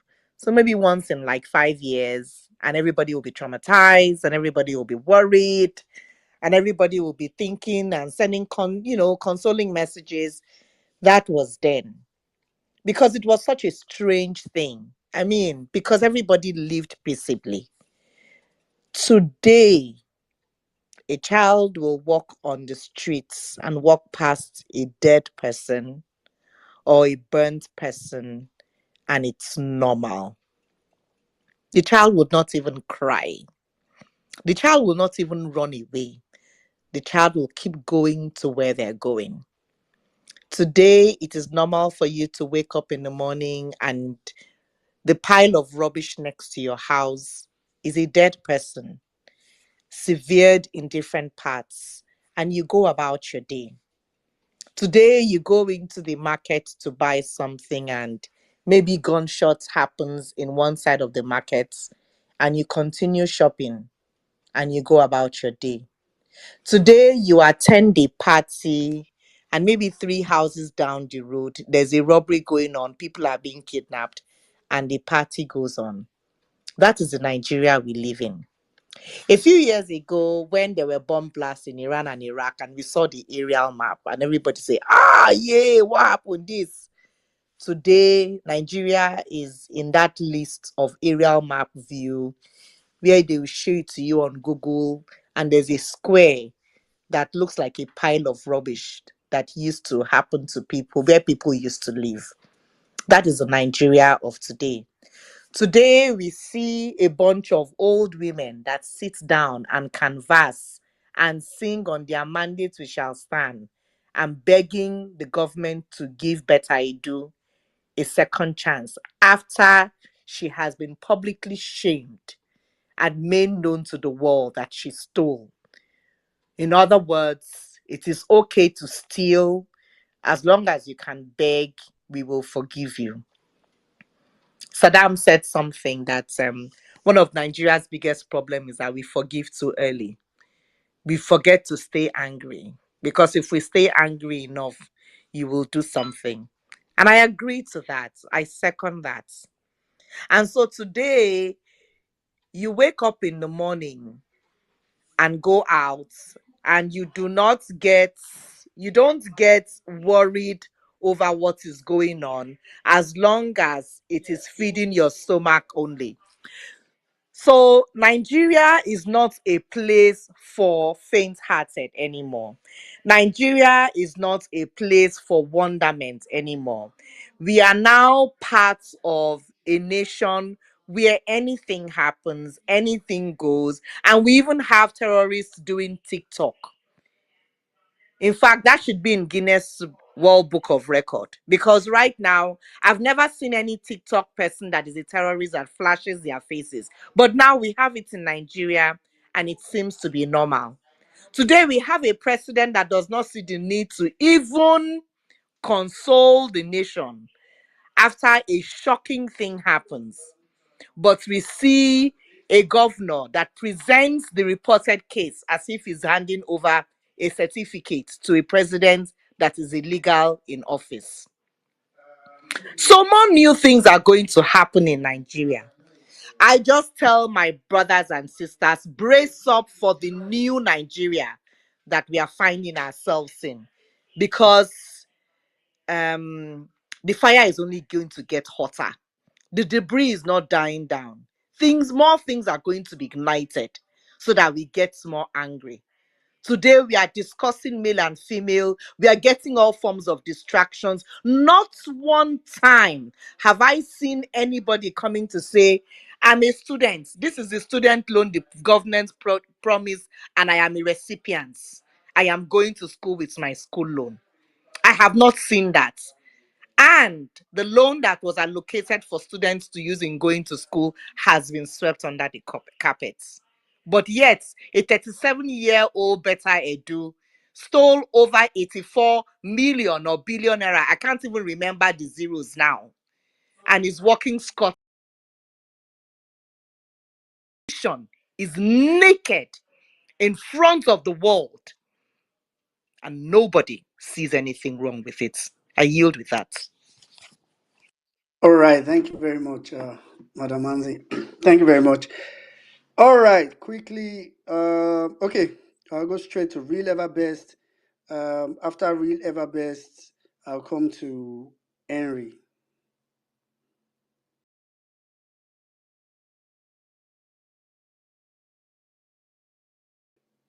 Real ever best, are you there? Yeah, well, meaning I'm here. Good morning, good afternoon, good evening. Depending where you're spacing from. Once more, it's good to be here in this second edition of Violence Space. Emia Saddam, thank you. Well, meaning, I don't know where is NCS. I saw him here, Madam Bolanle, and everyone who has actually spoken on this space. Thank you for being here. I can see Field Marshal. I can see everyone here. I can see Stephen, Harry, Sarah. I can see Sarah also. Don't worry, I'll come back to other people I need to greet. Omega, I can see you. So for everyone who has spoken, um, thank you for what you're doing and thank you for holding, the fire. Madam Ankadede, Honorable Dara, I can see you. I think the what we are discussing today is something that is very important. Since other people have spoken on a whole lot of issues, let me start by talking about the relocation of some important, parastatals to Lagos. I think anybody who had followed Bola Ahmed Tinubu's policy and his orientation about, about service or even becoming president, the whole idea of becoming president was summed up in "It's our turn." So the idea of taking something to Lagos is not something that should, surprise a whole lot of us.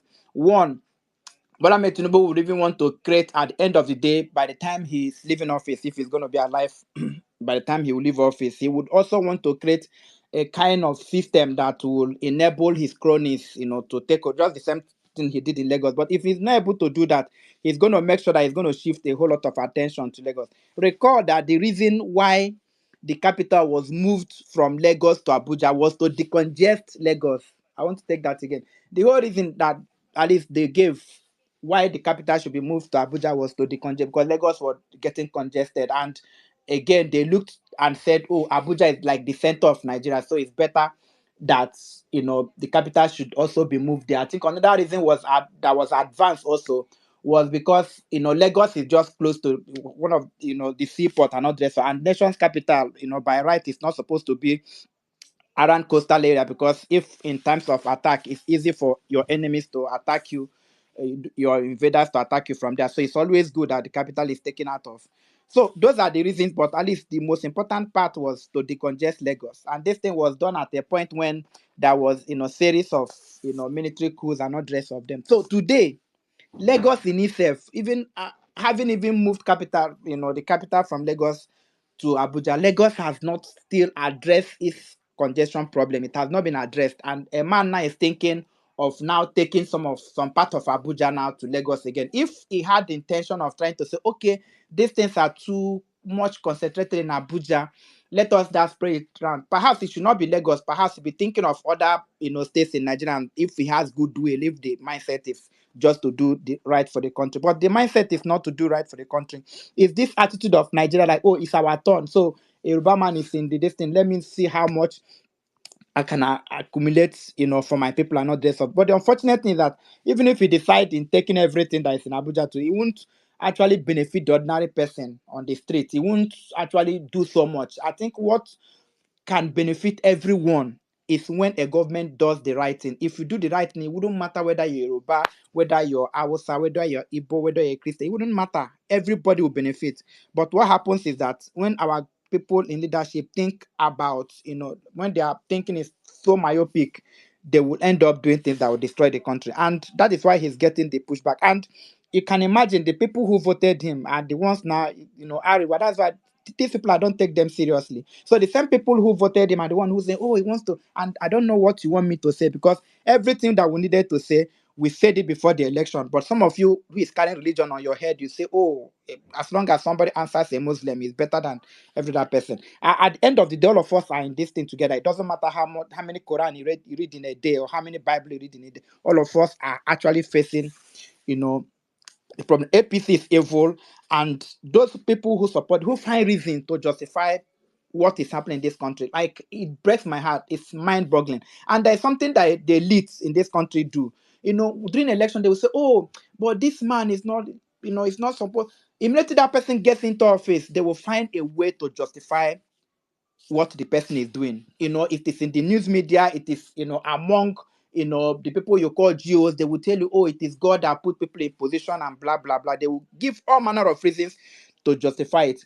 None of us today have done what people like Soyinka did in his younger. None of us have done that. We've not held a gun to anybody's face. We've not in short, practically, even if you talk about shout march, what Soyinka did and said about all the people that was in government, whether military regime or democratic regime, everything, none of us have done half of it. But somehow that same Soyinka has found a way today to feel that because he's justifying this evil in the land, that any other person that says anything contrary to his view, that person, and to the point that he even want to moderate social media.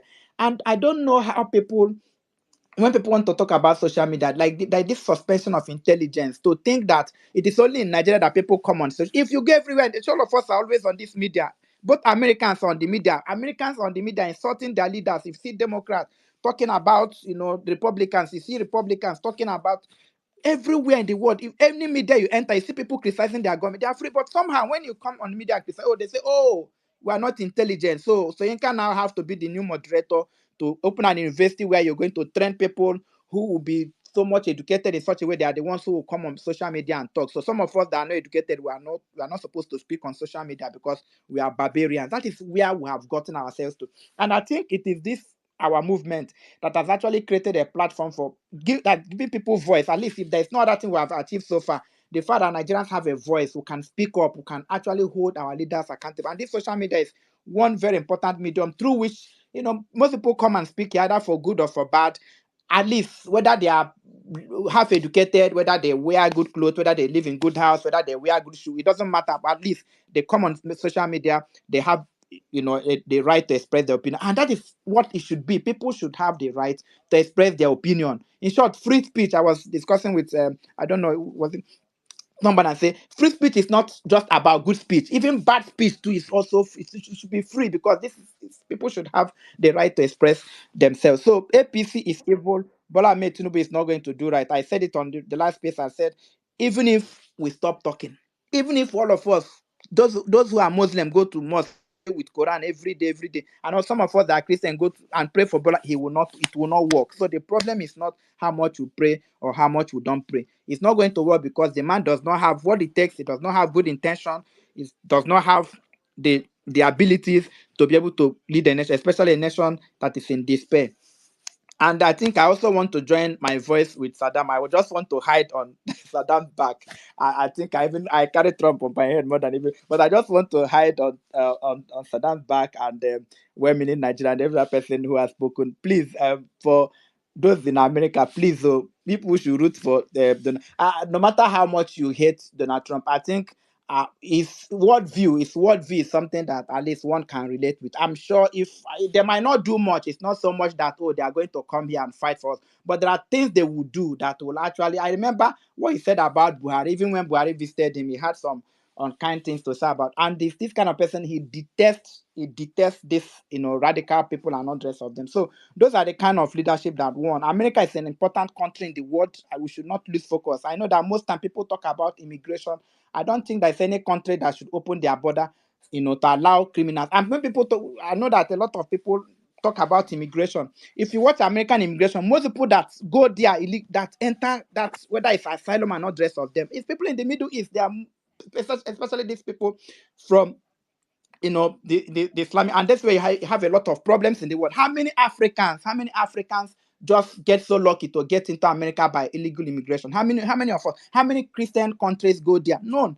And you see these people, they go there, they begin to. So far, 9 million people have crossed American border. In this period of Joe Biden, how many of them are radicals? How many of them are criminals? And it's not good for any country. And no matter how you want to look at it, America should be able to secure their boundary and decide who comes in and who doesn't come. I know that if I have the opportunity, I want to jump the fence. I want to, because Nigeria is bad or not. But I think our efforts should be, how do we develop our country? And that's what Trump is saying. be able to develop your countries. All of us, if all of us go to America today, that country will fall apart. So for those who are saying, please, you might not like him that much, you might not like the way he talks, you might not like his, but I think that man, even Americans across board, it's surprising. Even when you watch CNN today, they will tell you Trump policy, actually a lot of people liked it more than what Biden has done. But that is not even about policy. It's just like these people who promoted this evil in Nigeria, they are the one who promoted this evil. We should not allow them to continue in office. Whatever is your reason, I know everybody have worldview and not the rest of them. I think we should actually, those of you in America, I don't know your politics, but it won't be bad at all. So APC, APC, I don't see them as political party. They are not going to be, and they will not change.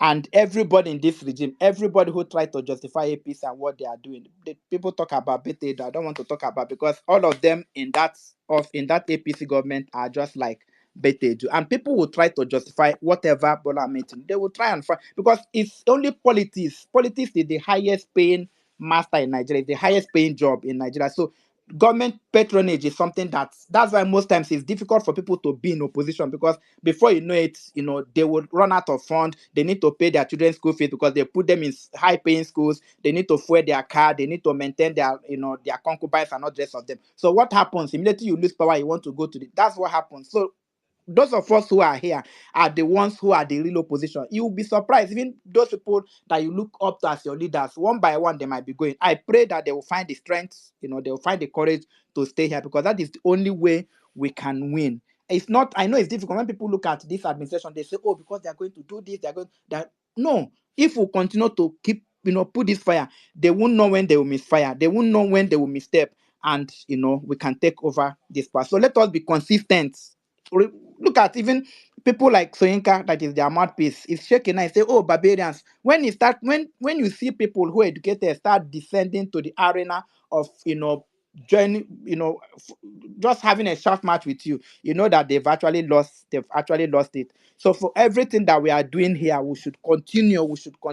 Don't give up. Whatever thing you can do, wherever part of the world you are, let us continue to hold them accountable. Look at what P2B is doing. I was discussing with somebody and I'm like, wow, how come that P2B, after all the money he spent, when people lose an election, when people go into election, they spend a lot of money, they have to relax, like they want to recuperate and all the rest of them. And it's not like P2B has, a bank somewhere, where they are printing money for him. But out of that is his heart. This is the reason why we are seeing all this thing today, because now we are focusing on him, everything he does. Anytime he speaks, we say P2B has speak. Anytime he goes up. Before this time, this is the life he has been living. And he continues. How many politicians in Nigeria have been able to? I don't know how we have a country that people are bewitching themselves. Like Nigerians are witchcraft to themselves. The problem of Nigerians are Nigerians themselves. Year after year, year after year, you find justification to vote people that will ruin your life. After ruining your life, you now go begging, you now go turn around to those people who you are calling names and say they should help you. This is what happened. In next election, a lot of people today most of them will still go and vote this. They will find justification and say, oh, let us just vote him. After voting, they will now cry. How many people today, in the West, among our Yoruba brothers and sisters, especially those how many of them have been employed? I told you in Abuja, all of them came during the inauguration. I saw in Hilton, in Transcorp. Some of them almost barefooted. A lot of them came. They thought that at the end of all of them is going to be, some of them were looking for an opportunity to enter Sorok. And all of them got stuck in the hotels that they put them in Abuja. And all of, at the end of the day, the people that brought them disappeared. They couldn't give them money. They were looking for money. Even in the hotel I stayed in Abuja, I saw 4 women. They almost were begging. Sure, they were ready to. These are people's wives. I'm not talking about girls. I'm talking about full-grown women. They were ready to sleep with people to make sure that they get transport to go back. I'm telling you, I'm not joking. These are married women in Abuja. The people that brought them disappeared. They were looking for a means to actually go back, and they were willing to sleep with somebody who are going to pay that. It was that bad. They abandoned them. Like before you say Jack, I'm talking about after inauguration, before you say Jack, the whole thing is over. So it started clearing their eyes just on that day of inauguration. And look at what has become. How many cries have we heard on these streets? Or people now say, oh, Bola Ahmed Tinubu, What were you thinking? What were you thinking? That is the problem that we face in Nigeria. It's not even those elite. How many are they? It's your fellow citizens, it's fellow Nigerians who are the people that you're going to. They are the ones who contended with. They are the ones who stabbed us. They are the ones who fought us. They are the ones who called us names. Somehow, I'm rounding up with this. Somehow, the people who called us names, nobody, they are the ones today who are calling us names. The people who say we are tribal, the people who are calling us tribalists, they are the ones who started the tribal war. So you can never find an opportunity to address what happened in Lagos or what happened in other places. You never find the opportunity to address a Miloko. You never find the courage to talk about how they profiled Rose Vival. He never said anything about that. But every day he comes. And again, there is this idea, there is this it has become very common for them to liken the obedient movement as Igbo. Like any obedient, say, oh, Igbos are this. Even people you would think they're educated. This is just obedient. If you look on this group, you see that this Madam Bolanle is here. Madam Bolanle has even done more than any Igbo person that you can talk of. She's a Yoruba woman. Oladipo is here. Jimmy, these people have even done more. I don't think there's anybody on this space that have been more vocal than Jimmy on this space. And somehow people find, oh, Igbo people, Igbo. This thing is not obedient movement, it's a pan-Nigerian movement. And no matter how much they want to call it an Igbo movement, we will be here to, we see Edo people. In short, the people who, before even any Eastern state actually Edo people carried obedient movement on their shoulder and their head more than any other persons. We went across this country and we saw how, but somehow because they want to call a dog a bad name and they want to make it look at it's not Igbo business. So the people on social media are Nigerians reacting to what is happening, and because they've not seen that kind of thing, that is why they are saying because they feel that when they call it an Igbo something, it will make a lot of sense to them. I wish that this APC 4 years, this 4 years is going to be a hypo that wash out the hypocrisy, that wash out the madness in the people, in the head of those people who voted Bola Ahmed Tinubu. I wish and pray that at the end of this 4th tenure, if they are going to be alive to end this tenure, that a lot of them are going to get their brain back. I think there is one popular cartoon that I talk about that the only way you can enter APC is when your brain is taken out, and it's true. You cannot have a brain and be in that party. It's not possible. You cannot have a brain and be in that party. And so for everyone who has spoken, thank you for what you do. Oga Stephen, Madam Madonna, Madam Anka Dede, I can see you. Hey, Fanny, I can see you. Sweet Angel, everyone on this, I cannot call all your names because I know we're meaning Nigeria. Sister Pat, I can see you. Please, let's keep this fire burning. Mary White, let's keep this fire burning. Let's continue. Brother IK, I can see you. Let's continue doing this. Please, Saddam, let's keep this fire going. Joe Obedient, Zari, Sarah, all of you on this space, I can't call all your names now, but keep doing what you're doing. Let's keep this fire burning. We are going to win this battle at the end of the day. Nigeria is our country, and we must fight for the soul of this country.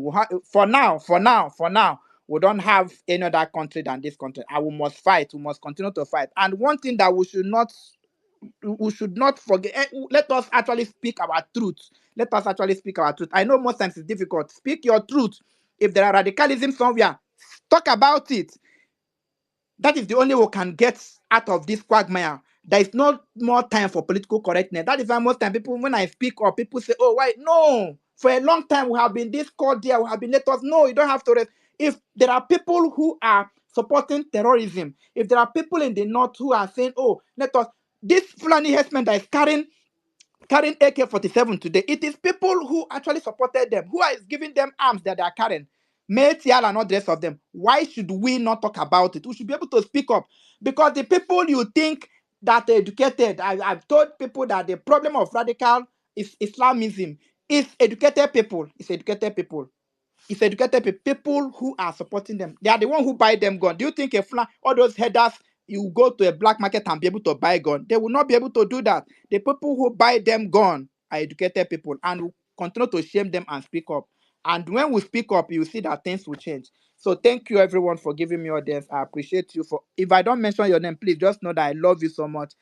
This people will not allow me time to call all the people's names. Yes, Just know that I love you. we are not allowing time to call the other person. Hey, Let thank me you very much. no okay now now that I spoken, let me thank Sweet NJ. How are you doing? Don't worry, I'll call you up next. Anyway, thank you very much, Real Ever Best. Like I always say, Real Ever Best is fourth mass. So if Reverend Best has given his sermon, don't know that we are gradually getting close to the end of the service. So now fourth mass, you just listen to fourth mass, now evening mass, now you hear now. Thank you very much. Thank you very much, Reverend Best, for that submission. Because I mean, truth is that I think we've done a lot of trying to be politically correct. We just need to say it as it is now. No need to say, okay, let's be. A lot is happening in Nigeria that shouldn't be happening on a normal day. A lot. God, Nigeria. Hey, God, and everybody's just struggling. Everybody's just doing as if, let me just survive. Let me just try. Let me just a lot, and we can't live like this. So please, I would that you vote Trump. But if you say you don't like Trump very much, please, don't vote Biden. And for me, a vote for Biden is a vote for a Tinubu. It's a vote for a Tinubu enabler. So maybe don't just vote. But I know these American people say, no, I have to exercise my human rights. No problem. Exercise your human rights. Please, but not go and put a Tinubu enabler. I beg, no verse, no verse. I just want, let me just add to that because people are in my DMs already. Honestly speaking, please, it's his political grudge. One, and me, I'm holding this one. If you, it is, and I'm not saying, it is not, if I'm not forcing anybody. People that have agreed with me also in my DM. Some that disagree with me are in my DM. I'm not forcing you to. You can make your choices, but for me and my household and my Twitter account this year is Trump 2024. Trump 2024 with my chest. I'm not even begging you, please. Hey, yeah, please. There's no please. If you're not seeing what Biden's hands in this government, if you cannot feel the heat of Nigerians, that the fact alone that Biden came in and took away Nigeria's name from the Nigerians in the whole world of Christians being killed. The number one country in the world, the number one country where Christians are killed in the world is Nigeria. And Trump, with his own madness and stupidity and everything you want to call him, put our names inside that list. Meaning that when you want to travel to Nigeria, there's a warning. See you, this country is like this. Biden came in and took away our name from that list. Nigerians have been killed. I'm not even trying to come and talk about how he shielded this criminal and used the whole FBI to they redacted the man's name from the FBI list that was released. We saw everything that was happening to make sure they just cover up this man all to the court proceedings. We saw all these things. And if you choose that with all what, because Nigerians will know how to forget. Nigerians will know how to accommodate. Nigerians will know how to forgive. And we rinse and repeat bad leadership. I will not forgive. I will not forget. In fact, I will be opening spaces. I'm finding how I'll be reaching out to call Republicans and be inviting them to come. I'll open spaces for that one. I don't call it violent space. Because I don't carry people's church and do something else. But I'll open space. Trump versus Biden and air my views. Because honestly speaking, I personally really feel that man for what he has done to Nigerians. Inadvertently, I will do Nigerian interference. Nigerian interference then go happen this 2024. I no go agree for anybody. And in case you don't know, my uncle and my brother, Yul Odechi has opened a church. Yes, church. So you can come to our ministry. The Salvation Army is the ministry. Because as in Nigeria now, if you are not a politician, the next business that is paying is church and imam. In fact, imam don't dey do miracle now. Imam don't dey do miracle. So when you know that, say these are the two viable businesses in Nigeria. So find one quick and get accustomed. Well, Nigeria, back to you. Yeah. Thank you very much, sir. I'm not gonna lie. Me, this Trump matter. Me, I get personal gift for inside. There was some during or slightly after election, there was some mouse running that Festus Keyamo was doing. I don't screenshot all those tweets down. The wait. I don't screenshot them down. See, I see they are not sound like this Trump. Oh God. Eh? You go no Festus Keyamo that day. Festus Keyamo actually said Peter Obi was behaving like Trump. That's the thing. Peter Obi behaving like Trump. That means Tinubu is bad. That makes Tinubu is bad. No, don't vote Tinubu. All right. Quickly, I'll just go straight to Jack. I know you have been dropping back and forth. I don't know if you're available to speak now. Hopefully your Yeah, network. Go ahead. After Jack, we'll come to Henry.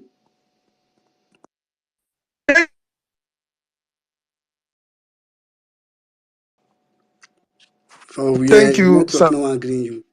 Can you hear me? We are not stopping anything. We are not stopping anything. Sorry, am I not coming out?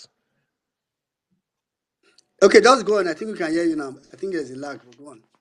Hello, am I not coming out? Am I not coming out? Okay.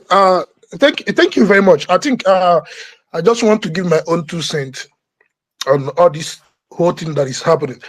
Of course, we saw the things happening now, and that.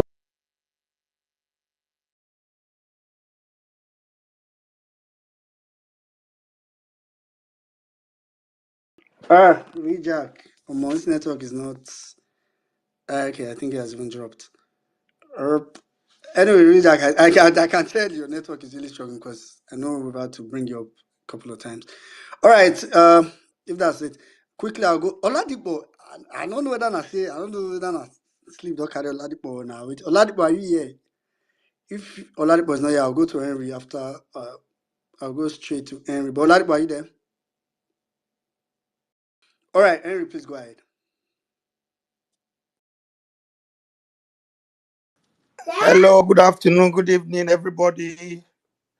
Um, Thank you very much. I want to thank Saddam. I want to thank Mommy Bolanle. I want to thank Well-meaning, man. God bless you guys. I just want to say something a little bit before I go and then just give my small submission. Last I came into this network of people in 2022. I think that was around December before the election. You know, the way I saw the election was going, I just started having this palpitation of fear that things may not be right. And I suddenly just stumbled on one of the spaces. I think that was 1 million man march space or something. I just dabbled into it. And the way I saw the guys speaking, the guys that were all speaking, Jimmy, I think Jimmy was the one that was giving the submission that particular time. And I was so impressed and happy. Now, after the whole thing have been like the elections, everything has gone, and we've seen the way these have gone. I know that APC is not a good party. APC is an evil party. It's an evil organization right from birth. So my submission is like this. Regarding the issue of the APC and Nigerian police force politicizing insecurity in Nigeria, this is the modus operandi of OPC. That is what they have been doing. If you guys recall, they also used the military when they were trying to get Nnamdi Kanu. They turned the military into a terrorist organization that will go into somebody's compound. This is a citizen that can be invited or be, given a court order to appear, and the person would have been able to obey the court order. But they choose to use the military. That is how they operate. Now they have converted the police against its own citizens, whereby there will be an attack and people want to give a reprisal back, then the police will now come and attack those people again. So this is what they have been doing. Well, the only thing I have to say is that every seed that any man or woman have sown in this life is definitely going to bring its own reward to that person. All the people that have contributed one way or the other, either by gossiping, either by whispering, either by voting, either by conspiring, in bringing this kind of government to Nigeria, they will reap it. And they have not even started reaping it, they will still reap it. On the issue of moving all the parastatals to Lagos, well, I don't know what to say, because since they said it is Yoruba turn, maybe they will have to move even the state house back to Lagos, because that is the only thing that is remaining. If they have not been able to complete the building of the vice president, they want to build another one in Lagos for Tinubu, they should go ahead. It is all their own shot. It is what they want to do. The only thing I have to tell them, or tell the people that are listening, is this: that we have to stand against these people. I just wish, I don't know why Jimmy is not here. I would have loved him to be around, because these are the kind of people that we want to listen. These are the people that are giving them headaches. People like Jimmy, people like Emir Saddam, people like Stephen, all those guys that create, those narratives that bust all their bubbles. They don't want them to be on the spaces. They don't want them to talk. So when they see that we are losing steam, that's when you see they start, feeling that, okay, obedience is dying, obedience is dying. Obedience is not dying anywhere, and it's not dying anytime soon. Obedience is forever. So please, I only want to make one request. If it is going to be possible, I don't know if we can have a space where we will call all members, everybody from all over the world. Let us decide. We need to have a full town hall where all obedience can come together. If it is forming a party or knowing how we'll be able to take over the Labour Party, and let us begin to plan against these people against 2027. Because I know we can do it. We have the numbers, we have the will, we have the zeal, we have everything on our side. We have even posterity on our side. So please, my brothers and sisters, I just want to encourage us. Let us forget about all the negatives that are going on. We know that this is what is going to happen if APC is in power. But we can change the narrative by being involved. If we have people like Saddam in the National Assembly, or we have somebody like Stephen, or we have someone like Jimmy in the National Assembly, and all these things are happening, you want to tell me that these people cannot stand up and say, no, Mr. President, this decision you are taking, we are standing against it, and we are walking out of this place. You will see that there will be changes. Changes will be coming. It might not be immediate, but it is something that will be gradually coming. So I just want to encourage us, please, let us begin to plan how we'll be able to, strategize for the 2027, because that's the only option we have as it is right now. I want to thank every one of you, men, for coming on and keeping this hope alive for us. May God bless you all. May God bless all the means of your resources, because the money that you guys spend in keeping these spaces, bro, I don't know how you guys do it. I just keep praying that God will bless you all and keep you to be able to enjoy this fruit of your labor that you have for Nigeria. May God bless you all. Thank you very much. I yield the mic. Yeah, all right. Thank you. Thank you very much, Henry. Thank you very much for that submission. So you almost wanted to give Senator Emir Saddam. Anyway, thank you very much for that submission, and it's um, it's a good one. Wait a minute, I'm back, yo. Yeah, Rejak, I can see you. I'll come to you now. Personally, maybe it's just me, and I'm trying not to spread it. I cringe when people talk about 2027, because I think off the back of my head that the person that will be, I said it, I said this like a couple of times last year. So let's get it, because I really want us to face reality. Because I usually tell people that as long as people still think there is a hole to come out from, there will always be hope. As long as I often make reference to this pressure thing where I say, oh, if there's a pipe and there's one hole, that what I'll keep coming out from there. Let's get this straight. Mahmoud Yakubu's tenure at INEC will expire in 2025. The next INEC chairman who will conduct 2027 election is going to be appointed by Chief Owalaji Bola Ahmed Tinubu. As you guys know him, I know him as Amoda, but since that's what you guys call him. So let's get it. So for real, I'm really, I tell people every time that we are at a point where we have to do something very decisive. Let's not play ourselves by thinking we'll do another obedient movement 2026 to 2027, do a couple of 1 million man matches, and go to the polls and win elections. It's sad to say. It's very sad. It's sad that I personally don't like it, but it's just the reality. I'm sad that I have to face it, but it's what it is. And the earlier we face it, the better we start to think of maybe some what unconventional means to deal with. We have to kick this people out one way or the other, anyways. But we have to do something. All right, Rija, go ahead.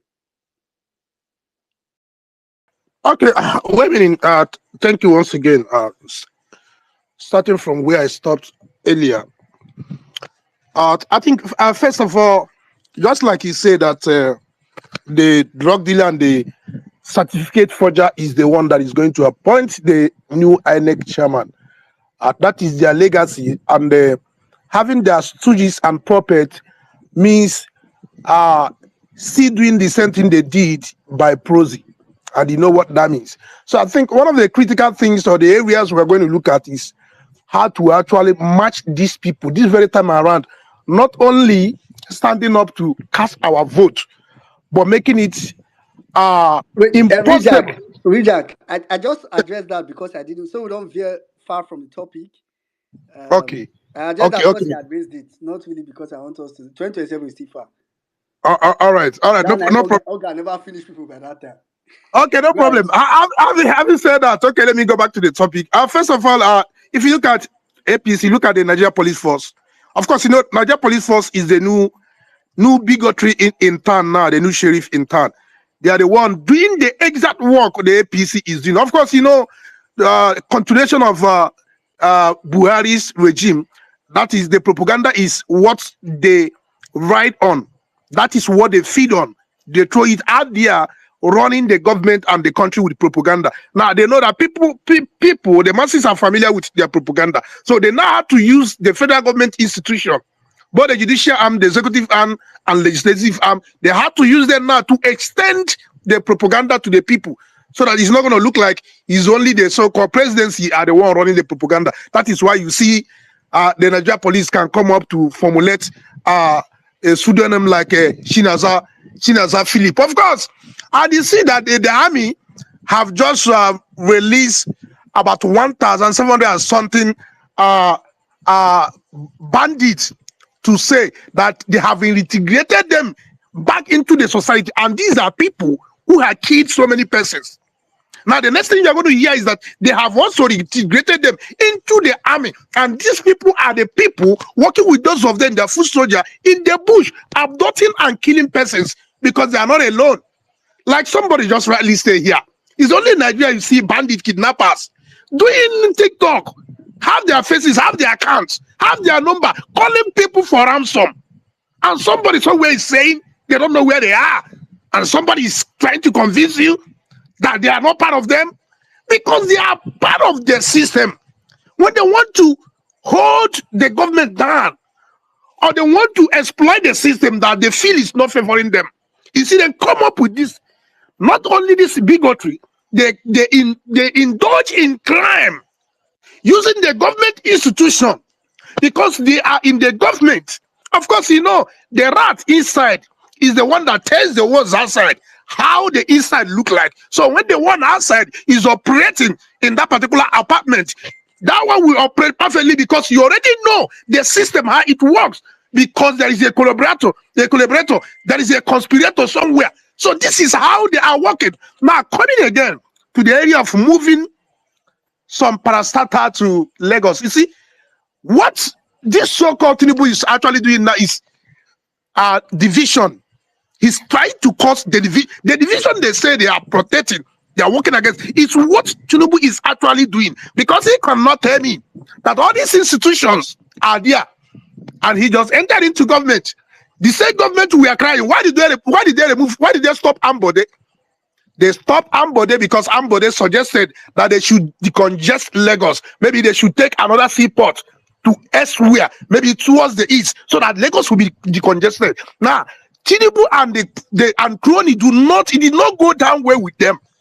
This beautiful idea, it doesn't matter how you suffer in Lagos, it doesn't matter how crowded, how congested it is. What matters is what is coming into their pocket. So their interest is not the well-being of the common man on the street, but what they make out of the system. That is why he has to go to look at those departments, those arms that are very strong in Nigeria, pull them back from Abuja to Lagos. Then tomorrow, if another person enter, maybe if another person will have a outside person or Fulani person or Igbo person enter, the same person will now drag this agency to their own side. So he now introduce already ethnic fight in the country, the volatile country already. So this is the kind of leadership these people have introduced. Divide and rule. Of course, he saw Secretary Blinken that just said, Secretary Blinken, they are the people that enabled what is happening in Nigeria. The killing you are seeing in Nigeria, they have said they are going to repatriate another Abacha loot. Abacha loot doesn't it finish. They are using the name of Abacha loot to launder money to Nigeria. Forget about what you're hearing. Abacha loot that never finish. So when they want to do one thing, they use another Abacha loot somewhere. They want to repatriate. They will use it to compensate their sewage in Nigeria that are killing, doing the manipulation for them. And you begin to shout, this Abacha loot doesn't finish. What did Abacha see that can never finish in this life? So this is exactly what they are doing. Like somebody rightly say, by God's grace, we know against Trump administration because he particularly where they can even send proper leave from America to Nigeria, we will buy. We can never produce anything on the spot. Rather, we keep on importing. Okay, you think they say was it share left to Nigeria? Do you think that just share left? Tinubu and his cronies had to buy over share. They had to say to them to leave. So you don't even understand that these people are taking everything that belongs to the country, everything. So them and Shaguri and their prosy have this thing to themselves. And you and I will keep on suffering. And you begin to imagine why are people jackpotting. People will continue to jackpot no matter what you do. Because if you don't do something, either you die struggling or you make things happen. So conclusively, it is high time, like Shehu Sani said, that if not for obedient movement, the level of tyranny in Nigeria, nobody will even speak. But the obedient movement is what is silencing the level of tyranny that they wanted to bring in. But they are afraid of the obedient movement. Because everywhere we are calling them out, everywhere we are speaking. So they are afraid of their voices. That is why they are coming with this division, manipulation, propaganda, and using government institutions to propagate bigotry and all that. So we must have to stand united as a people to make sure we push back as a populace. When we push back, it may come to a time that the situation of Sri Lanka will repeat itself in Nigeria, and everybody will see it. This criminal will look for where he will run to. By that time, it will be too late for him and his cronies. I think at this juncture, I rest my case. Are you back the mic? Thank you. All right, thank you very much, Will Jack. It's so good that your network eventually allowed you to speak. Thank you for that. Thank you very much for that submission. I mean, at the beginning of your submission, you said something that also buttressed what I said at the beginning of the space. That whole thing that APC does as well. That thing where they say, "Oh, they God, APC is devil." So what APC does is that they capture a couple of their staff, and when I say staff, I mean their employees, and when I say employee, I mean the bandits and the terrorists, right? They capture a couple of them for photo ops, pretentiously for photo ops, and at the same time for resuscitation, that's what they call it, to train them, upgrade them, and release them back into the society. I mean, why APC now only bandits and Boko Haram they always release? Like, why? Why? It's a question that when you sit and you put two and two together, you will know what's happening in Nigeria. These guys are outrightly sponsoring the insecurity of Nigerian citizens in Nigeria. And it's crazy because it's just what is going on. It's just what is going on. But anyways, quickly we'll go out. Let's take a lady. So I'll go to Patience. After Patience, I'll come to Kelly, then Sammy. Hello, thank you very much for calling me because I was getting impatient already because I wanted to move on to something. Patience, we are getting impatient. Yes, I was getting impatient because I have been very, very busy. I haven't been on Twitter for more than 1 month. And I just peeped and I saw that violence space was on. I didn't even know. But that aside, and I just want to react to what Henry said. Well, to reiterate, 2027 is not our only hope. And this is 2024. And I was hoping that we're going to be sitting here and talking about solution, not come here and talk about what is happening in Nigeria or what is not happening in Nigeria. That aside, why I even put up my hand was because of what Emir Saddam said. the last thing he said before he dropped. He was talking about Democrat, Republican, and so I because everything we are saying, Nadeko US.com, their website. Support Nadeko in any way you can. Nadeko has the key. Nadeko fought Abacha. Nadeko brought about democracy in Nigeria. And the same Nadeko and Tinubu was part of Nadeko, and Nadeko has the key. They have the Tinubu's key. They have the key to Biden to set fire on Biden ass. They have the key to bring in Republican into this. They have the key to stir up the whole political whatsoever. So I just want to ask you guys to support Nadeko. I don't like what is happening in Nigeria, and I know that you guys don't like what is happening in Nigeria. And if we are standing on the same page, all you need to do is to support Nadeko, because you can't go to looking for something that is inside your Sokoto. Whatever you guys are talking about here, Nadeko is capable. They have the key. You needed to see their blueprint. Like I said, I am in the inner caucus of Nadeko, and I know what is going on, and I know what they are doing. Please, guys, support Nadeko. That's all I have to say. Happy New Year, and I'm happy to see you all. Thank you. All right, thank you, Madam Patient. Actually, I actually I actually support that whole idea of any way you can, emphasis on any way you can. Because I know some of them will say support. What comes to my face is like money, but like she said, I think as well that Nadeko is also an option to also use to add some more pressure, because these guys are finding it very easy destabilizing the country. It's too easy for them. I mean, it's almost like they're having just obedient. And Rujak said it just now, if not for obedience. In fact, the fact that Nigeria is just, these people are still trying to pretend and see hide some things. It's really just because of obedience. To be honest, that's just it. I mean, but we cannot always One put them minute, down. 1 minute. Yes. Here's the thing, though. While I agree, Nadeko, they did a space which Jimmy facilitated and all the rest of it. But where have you been? You are not as visible as you need to be at this point in time, right? You need to be. I mean, it's like some of the most significant spaces, right, on Twitter, right? Where you will see Americans, you will see talking about these issues, right? Nadeko is not there. And I agree you might be doing things behind the scenes, but we need visibility, not just behind the scenes. You need to be doing both. Right, and that is what is lacking, because after that space, we were all kind of right. Yes, Nadeko, blah blah blah, and then you went quiet, right? And whilst you could say from an insider that things are happening, but those of us who will help you carry it, we have no idea what is going on.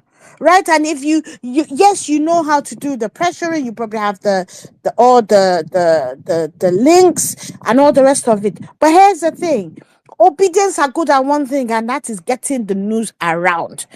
And if you're not funneling it to the social media space, then it is a missed opportunity to highlight the good job the work that you're doing. As far as I know, since that space, I have not seen anything. I have not heard anything. Right, when conversations are being had, Nedeko's not there. So you need to come out. It is not good enough for you to say you fought Abacha. We are fighting a new demon that is Abacha times 10. Right? This is somebody who learned at Abacha's foot, how you call it, eh? No, it is not good enough to just say that it's happening behind the scenes. Bring us on board. Take advantage of the obedient movement. We are vocal. We don't care. We will say whatever needs to be said. But if you're not visible, right? You're not visible. The war against propaganda is being won and lost online. Right? So if you are doing things to counter all this government, then you need to bring us in on board. We have said that whatever we will support. But if you're not on social media, then unfortunately, you're not visible enough to do the work that we know that you have done in the past, and we're hoping that you can do now, because now is what is important. Thank you. I yield. Yeah. All right. Can I quickly respond to that, please? I'm sorry to interject. You've added Nadeko to my topic already. Like play. Yeah, sorry, But go because ahead. I just want to react to what Madam Bola said. Okay, yeah, like I understand. We have been putting out press statements. I don't know, maybe you've not seen it. That's why we are calling on everyone. King, stop it. That's why we're calling on everybody to support Nadeko, because we cannot be doing everything simultaneously. If you come on board with Nadeko, you'll be able to know what we are doing.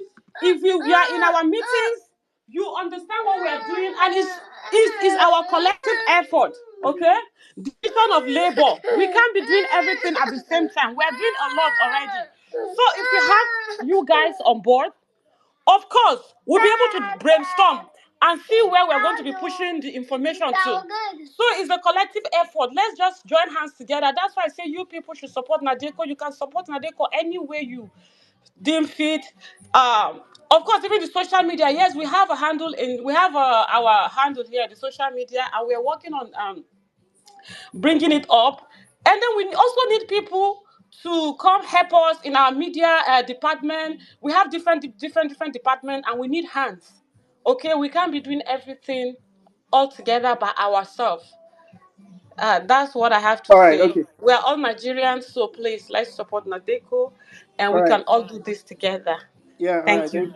Thank you very much, Patient. I think the point is quite clear. Of course, we can try to support Nadeko I think we should, but what Mommy B is actually also saying is that we need to. It's very difficult. Out of sight is out of mind. That whoever said that thing is goated. It's true. So it's very difficult to push that if it's going. But nonetheless, one thing we cannot do is allow APC to be doing whatever they are doing currently in Nigeria comfortably. All right, quickly, we'll just go straight to Kelly. After Kelly, we'll come to Sam. Yeah, thank you, Wemini. I want to come, by this, because my problem is, if you look at everything happening, like especially this police, doing all this politicizing security and all that, everything boils down to because of this kind of government this nonsense unitary Bambiala government. Kelly, please, no vex, no vex, no vex. I beg. I just imagine something. I just want to, before you continue, please.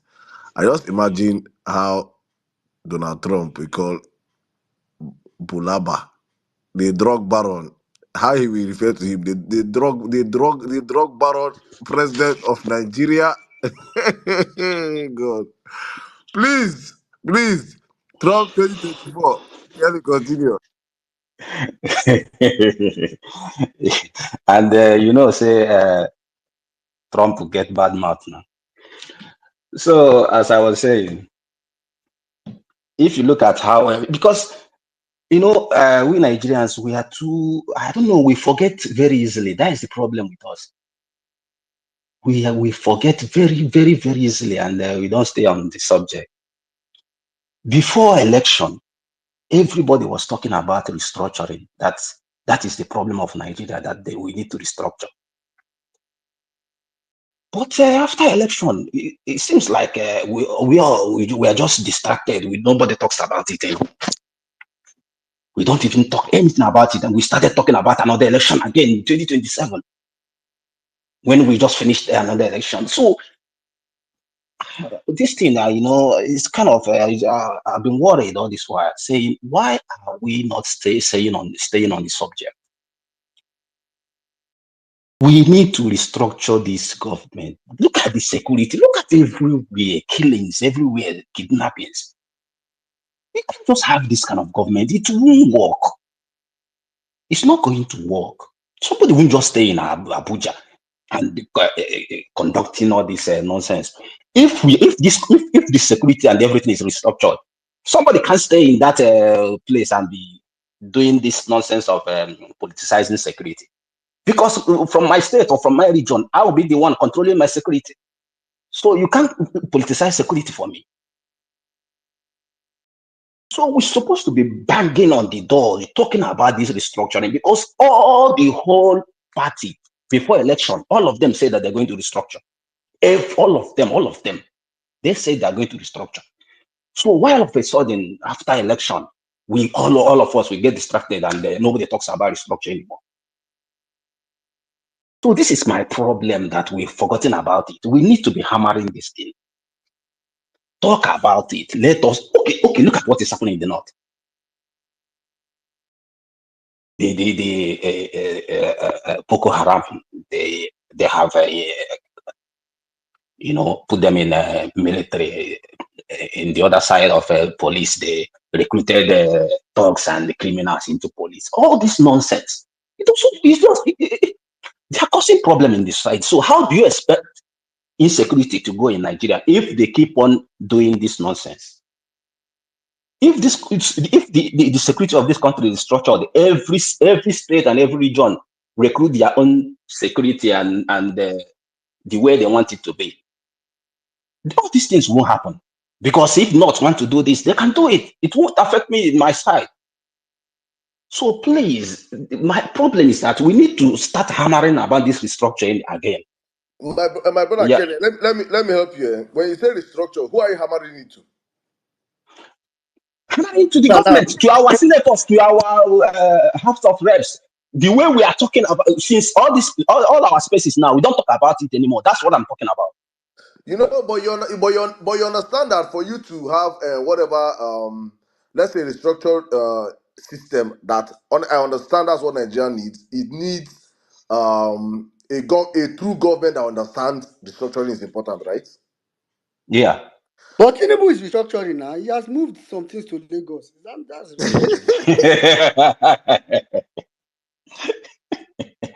Oh my God. anyway. Serious note, which is the point I was trying to also make earlier. I think we don't, let's manage our expectation. To be honest, My brother, don't expect anything from Tinubu. yeah, exactly. Don't expect anything for anything that you want.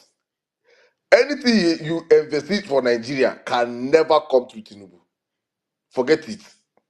Restructure, it can never come because first of all, see, if there's somebody that knows the real amount of people that voted him, is Bola Ahmed Tinubu. Tinubu knows the amount of votes he got. He knows that nobody voted him, so he doesn't freaking care.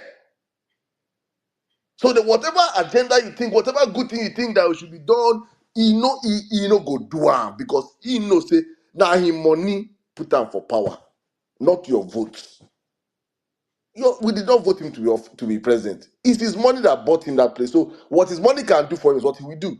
That's the unfortunate truth. That's where we have found ourselves. So in as much as we know that we need to talk about the structure, it is when Peter Obi becomes president or Peter Obi is in office and he's not doing the structure, we're not talking about it, and there's a problem. But not under this criminal. That's just the unfortunate truth. Well, Nigeria, back to you, please. Yeah. That's it. I understand. The truth is that I understand how people can't really come to terms with what's happening in Nigeria, but that's just what it is. Tinubu is not a president too.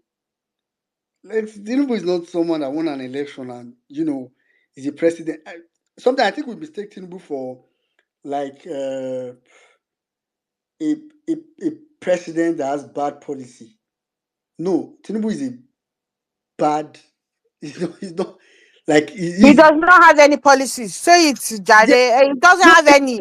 So There's no plan. He doesn't care. He had no intention. exactly. That is what you need to say. See, the first Okay, step is to okay, go through. okay. Say it straight. No. What I want to say is that the first step is to go through that. Oh, this person is a president before you cannot be talking about policy or every other thing. But this guy has not crossed that first gate. Like Saddam said, this guy came to power strictly on his own. Everything is own. Like he doesn't owe anybody anything, to be honest. So anything you get by mistake, lucky you. And I mean, why would Tinubu restructure Nigeria? Why? Give him one reason. How is that going to facilitate his recouping his money and someone wants to colonize Nigeria, recolonize Nigeria, say he should come and scatter it. I don't understand. Can the man fight against himself? No. Anyway, I will just go ahead and go to okay, Sammy, you have been here for the long. After Sammy, I'll come to Mr. Steve. Well, meaning, good evening, Mia Saddam, Mrs. Bolanle, good evening. Please, I appreciate every one of you on this space.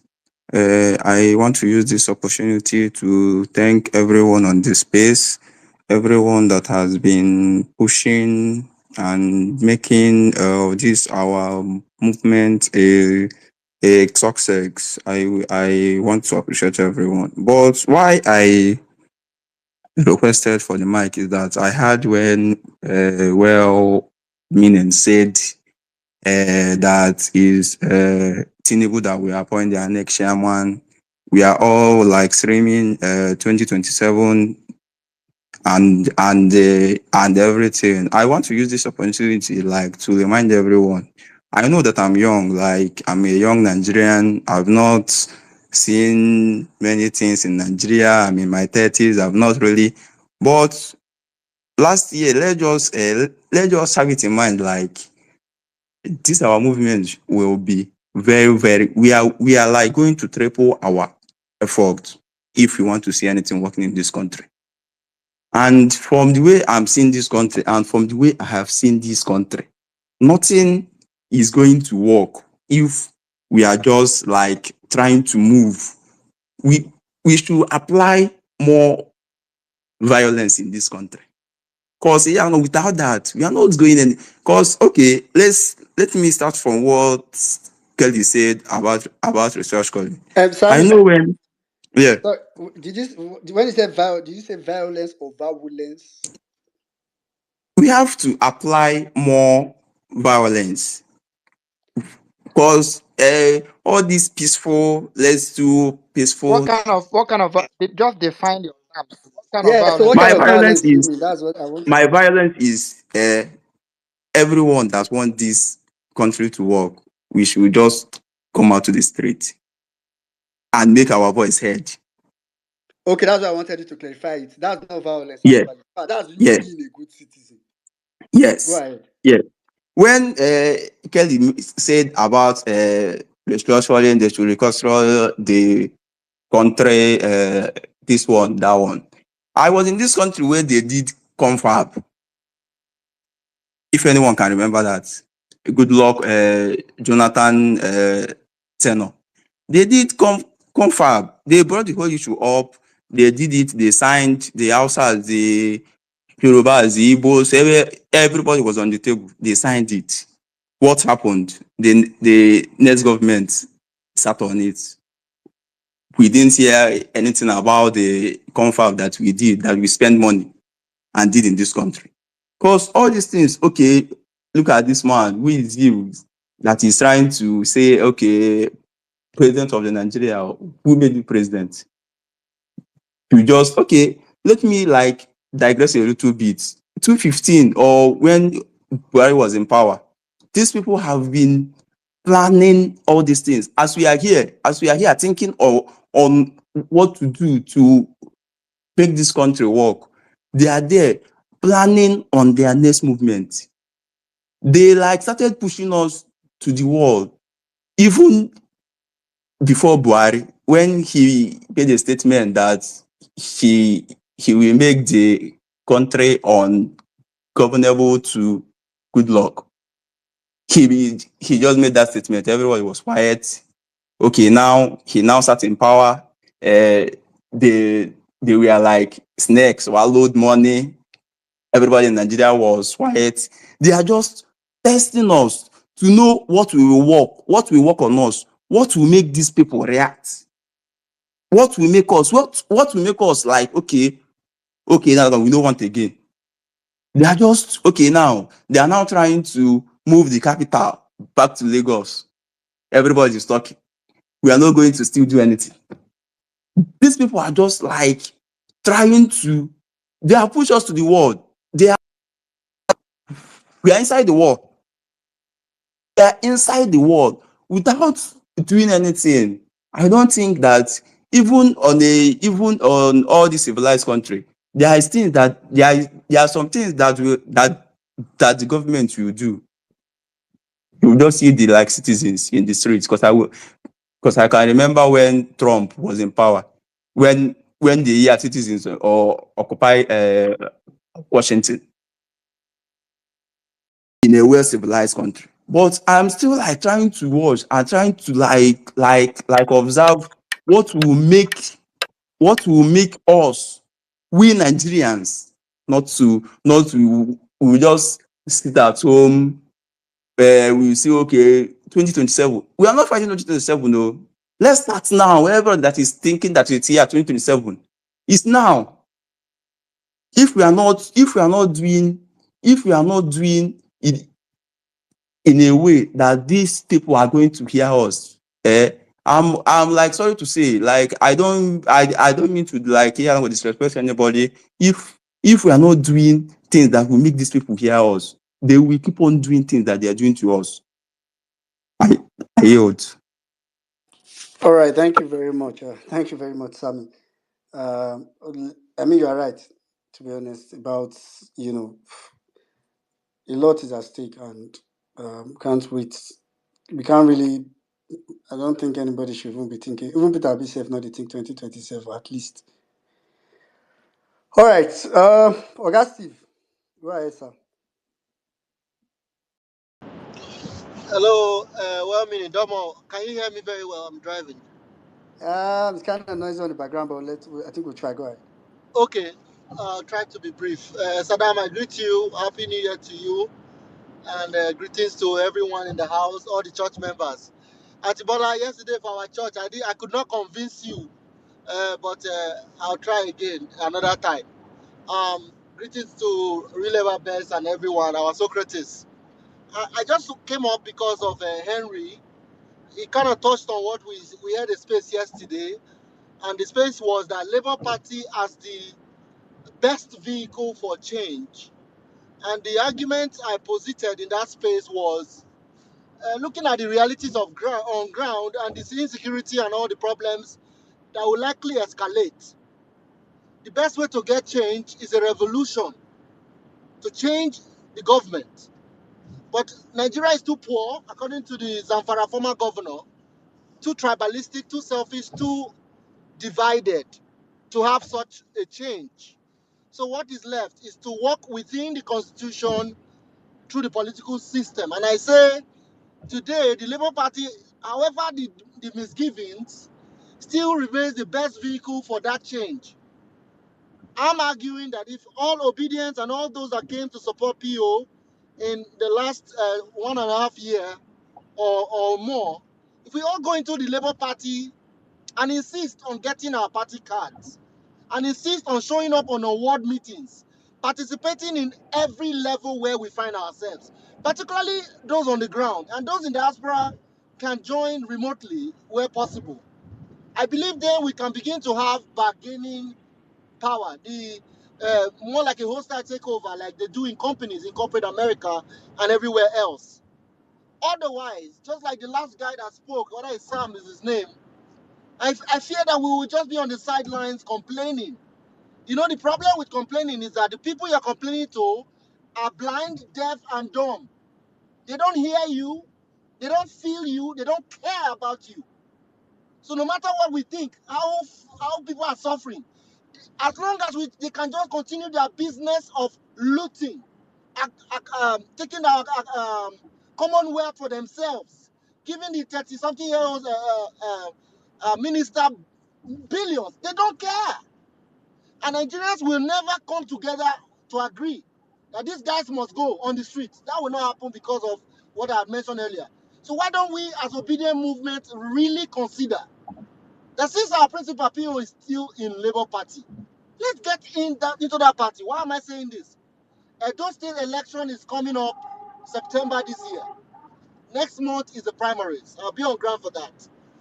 But we know that Edo, being one of the most obedient states, the energy is really dissipating. A lot of people are giving up, despair, and kind of confused. No direction.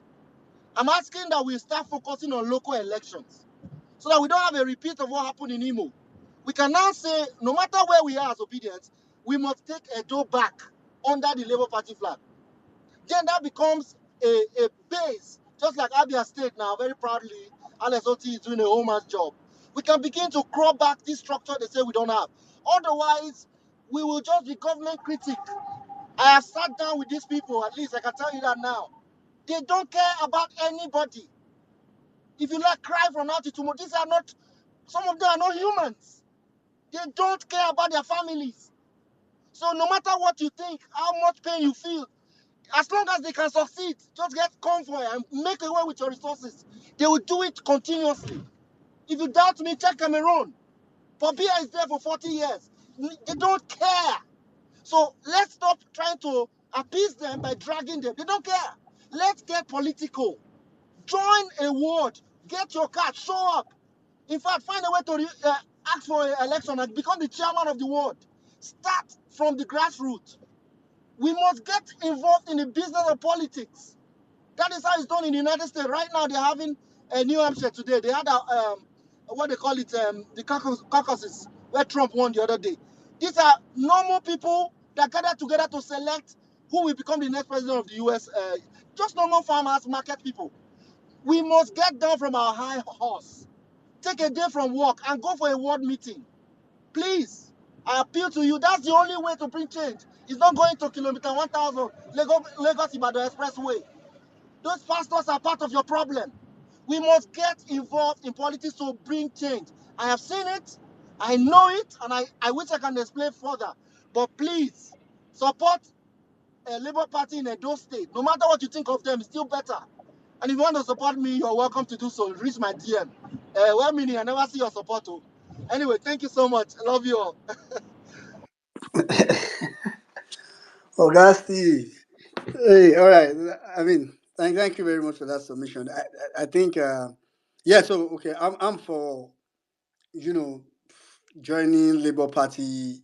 I think, like Mr. Steve said, it's good you start doing your local playing. Although it's you slightly already on the disadvantaged position, but I mean, if you can do a hostile takeover, like you just said, it's good.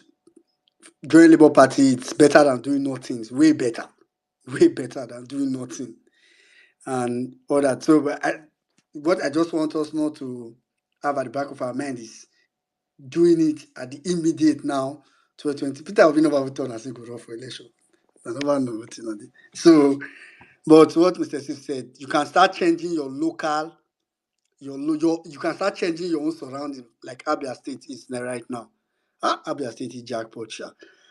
Anyway, thank you very much. So, quickly we'll take. This guy dropped. Okay, quickly we'll take Tosin. I think Gary was here just now. We'll take Tosin, and after Tosin, we'll come to Justice. Thank you very much, women. Hopefully, you can hear me clearly. Can you hear me? Yeah, go on. I can hear you. Okay, thank you very much for allowing me. Greetings to everyone on the space. Greetings, MS Adam and Balanli, and then everyone. Greetings to everyone. APC, as much as this party exists, I don't know if anything good can actually come out from this party for Nigerians. And if you still have, if you're expecting anything from this party, then it means you may actually have to wait for it till eternity. Now, before now, you have Buhari. It took Nigeria back about another 20 years. Now you have a criminal drug baron as the president, and then you're expecting something from these people. I think you probably need to look well. Now, if you look at the ethnicity of this person in power, in quotes, the criminal drug baron, it's everywhere. It's like maybe it sounds like a broken record because we all know what he did and then what he will continue to do. And now talking about 2027, I think for me it's out of the equation. Well, I mean, you say something that is very, very important. Nigeria needs a drastic takeover. Sri Lanka is a case study. And so when you're talking about drastic takeover, you're not talking about going back to the pool. Because if there's anything that Nigeria did in election in the history of Nigeria, everything was done well in this past election. Is it the beavers? Is it the electoral reform? Everything was put in place. The reason why the likes of Mikey Gini will not even want to speak again is because his hope was dashed. Beavers was a game changer. So if everything was done properly well, the foundation was laid, Nigeria set the rules, and Nigeria also break his own rule. And you think something better can come out in 2027 when this criminal is there as a president? No. You have said what is needed. Nigeria needs a drastic takeover. Operation Sri Lanka. Ecuador will be better when you compare Nigeria in the coming years. As much as this person remains in power and Nigeria has not taken action to do the needful, Amechi give you a blueprint. Nigerians need to only act. Now, about the police is a glorified admiral. If you look at their names, I'm a Yoruba boy. Look at the top police chief today. They are all. We saw what happened in Lagos State. If you will not vote for APC, don't come out. Oh, it was a mere joke. Nothing will happen. We saw what happened after that comment because of what the police, they are glorified admirals. Who is in power? A criminal drug baron is in power. So Nigeria needs a drastic takeover. And now that is where the effort of Nadeco is now needed. And that's why I requested the mic. The madam that spoke earlier talking about joining Nadeco. Nadeco came out to make some comments, even use one of the veterans of maybe I mean, even call him veteran. Tosin, Gee, yeah. you are carrying us back to Nadeko. No, it's just I've been waiting to hear from them all this while. And Don't worry now, see, you hear from there. Don't worry, you hear from them. okay, so but I mean, as much as Nadeco needs Nigerians also need Nadeco for us to take back our country because nothing is getting better. And it will not get better until these people are chased out of power. Something drastic need to happen for the country to be revived. Thank you. Are you the man? All right, thank you very much, Tosin. You actually said Ecuador will be better than Nigeria some years from now. You should say Ecuador never better past Nigeria currently. Last I checked, I think Ecuador uses USD. Well, I don't know what their GDP and all that is, but Ecuador feel better past Nigeria as we talk now. I think they are.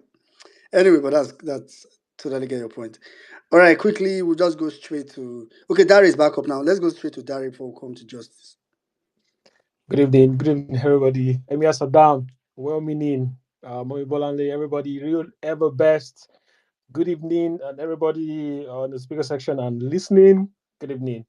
Uh, I'm really sorry. I just quickly want to go back to the Nadeko issue. I just want to say this. Please, look, obedience are not like people that we are looking to join other people. If you want something good for Nigeria, obedience have started something. This is the best time for you to meet up with them and join them. We are not going to come to you. You are the one to come to us. See, we are in a way creating a new set of people, new generation that will take back what belongs to them. We are not going to join any old set. This is a new wine. In the Bible, it says that you cannot put a new wine in an old sack. Nadeko has to come to us and learn from us. because we are of the tech age. We need their experience, yes, but they have to come to us and join us and see how we can make Nigeria better. If they want Nigeria to be better, they have to come out and speak to us. That aside, see, I also want to say this. See, all these APC guys, Bola Tinubu guys, and see, your lives is any of your life is better than last year. Even Nigeria, is Nigeria better than last year? Look at it. Before you insult anybody on the timeline, before you talk to anybody on the timeline, first think about yourself. Think about Nigeria. Is Nigeria better than last year? By ending of March, see, £2 or £2,000 will be equal what am I saying? 2,000. How do they do the calculation again? Sorry. I believe everybody understand what I'm trying to say. But the thing is, by the end of March, there will be the exchange rate will be so enormous that people that were hitting 001 before or 100 will find it difficult to afford to even hit 100. You are here, you are coming on timeline and insulting people, and you are pushing back, you're antagonizing obedience who are working hard for a better Nigeria, a good governance where you yourself will be able to enjoy. But you are coming on timeline to insult them, to call us Omwale, to call us different kind of names. See, I don't know what to call you, but I will just say that you are deluded fools. That's who you are. And for Nigerian police force, what I just have to say to them is that Nigerian police force is just a sham. They are a sham. That's just who they are. Muyiwa Adejobi said something the other day. He was telling someone that wherever you are in Nigeria, we can get you. We're gonna pick you up. We have equipment. Wike came the other day and said that Nigerian police force, Nigerian security agency do not have tracking devices. You can imagine the stupidity that runs in the Nigerian in the Nigerian government. The stupidity that runs in them, the foolishness. They don't even understand themselves. No strategy, nothing. You have a high rate of kidnapping going on in Nigeria. Crimes are being committed, but you are releasing 1,900 repentant Boko Haram into the society. You can see how stupid these people are. They are so stupid, so foolish. Actually, the thing is, I don't care. I even want all these things to happen. Why do I want it? Because if they happen, people will wake up. Awareness will be created. People will come to their senses and say, okay, you know what? See, this is our country. Nothing must happen to this country. They will wake up and stop gaslighting people and stop saying, oh, stop insulting this one, Omale, Inyamiri, whatever. People will wake up and see that Nigeria is going down the drain. Imagine Cameroon, that they were coming to Nigeria, which year they were coming to Nigeria to buy stuff. Now their CFA is better. They are even shaming us. They are laughing at us because we don't have anything. We don't have anything. That's just a fact. Betta Edu, she committed a crime, and our mothers, they organized, some of our mothers organized whatever, a party or whatever they call it, and say Betta Edu should come back. It shows that a great deal of work needs to be done in Nigeria. A great deal of work needs to be done in Nigeria. So what I just have to say is that if anybody wants to join us, this is the best time to join us. This time that we are still working hard, that we are trying to get people to join the obedience, they should come up and join us. They should stop telling us that obedience should come to them or this. We are not going to do that. We are not going to, nobody is the face of obedience. We don't know anybody as the leader of obedience. Obedience are just people who want good governance. And for the people saying obedience are Igbo, you people, see, God will punish you. God will punish you. Obedience are not Igbos. I don't associate with any tribe. I'm a Yoruba boy. I'm obedient. And obedience are people who want good governance. We do not associate with any tribe. We are just a set of people who want good governance. And if you come to us, you keep gaslighting us. See, you are just jeopardizing your own future. That's just a fact. That's all I have to say. If you want to join us, come and join us. This is the best time. Join us and help us change Nigeria for the better. Don't tell us to come and join us. We are not going to do it. And for Labour Party, see, stop. See, I don't know whatever they are doing. But what they should be doing now is to find a way and make sure that obedience do. I hear the mic. All right, thank you. And pray. that the terrorists and the in fact, I don't want to use the word bandits, they are terrorists. I hope that they continue to break into the homes of most of these money bags who have used Abuja as a fortress from all over the parts of Nigeria, who have mansions in Abuja, and they are the people that have kept Nigeria the way it is. Why am I saying this? You see, the criminals and the big money bags that have held this country down, they all have homes in Abuja. And until you attack a hornet's nest, then you will not know that there is a problem in the land. You know, all this while we have had insecurity in outskirts of the country, in communities where you don't have most of these big billionaires, and nobody really seemed to care. Remember also that during the time of Goodluck Ebele Jonathan as president, when we started having bombings, unfortunately, in the FCT, that was when it became clear to these billionaires and these less than 1% population of our country members becoming very worried that the insecurity is actually hitting home, it's getting close to their bedpost. And then they started talking about it. It is happening again, unfortunately. You know, Sizzle used to say something about this insecurity and its effects from the north. Its effects from the north. And it's that particular narrative, that rhetoric is repeating itself again. And I am quite happy with what is happening in Abuja right now. Then, of course, as for the Nigerian police force and the APC, they are like, you know, Siamese twins right now. The leadership of the police, everybody knows where he's coming from. This has been the age of the criminal drug baron and certificate forger, the diploma certificate forger, and the illegitimate occupant of Aso Rock.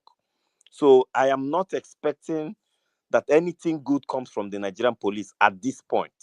It's unfortunate. This is a group, an organization right now, a very core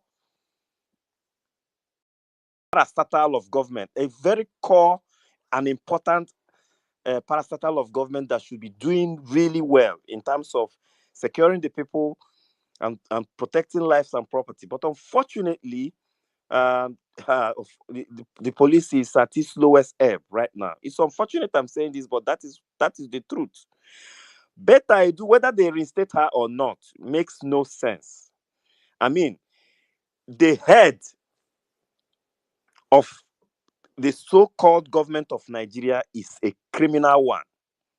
So we are not expecting anybody within the ministerial cadre to be clean. So whether they reinstate her or not, it does not concern me. These are bunch of crooked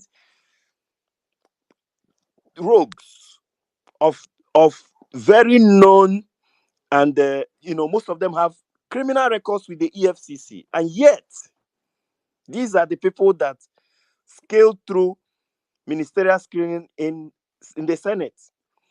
Then I want to make one important point. You see, Sizzle talks about how docile Nigerians have been, and I agree with him completely. Nigerians are docile right now because Nigerians are also criminally minded. Let me repeat that again. Majority of Nigerians are docile and will not react. They will not protest because Nigerians are generally now known as criminally minded people.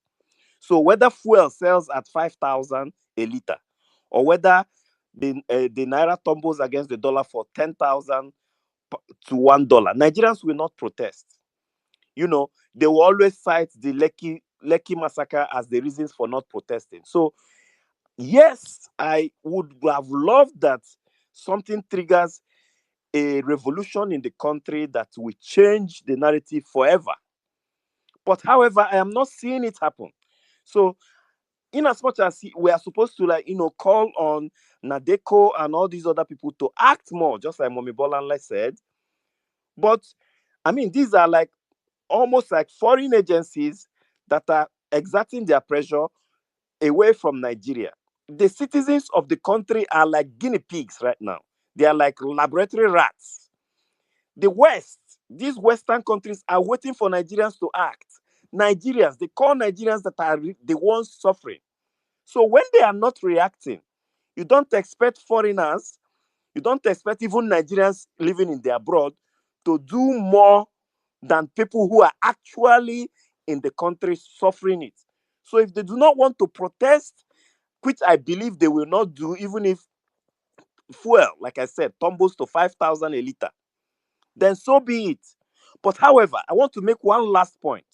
You see, whatever we are thinking going pursuant to 2027, you see, if we do not make INEC rules binding with that word shall, so that Olanibeku SAN will not mesmerize himself and mesmerize and insult the sensibility of Nigerians any further at the courts.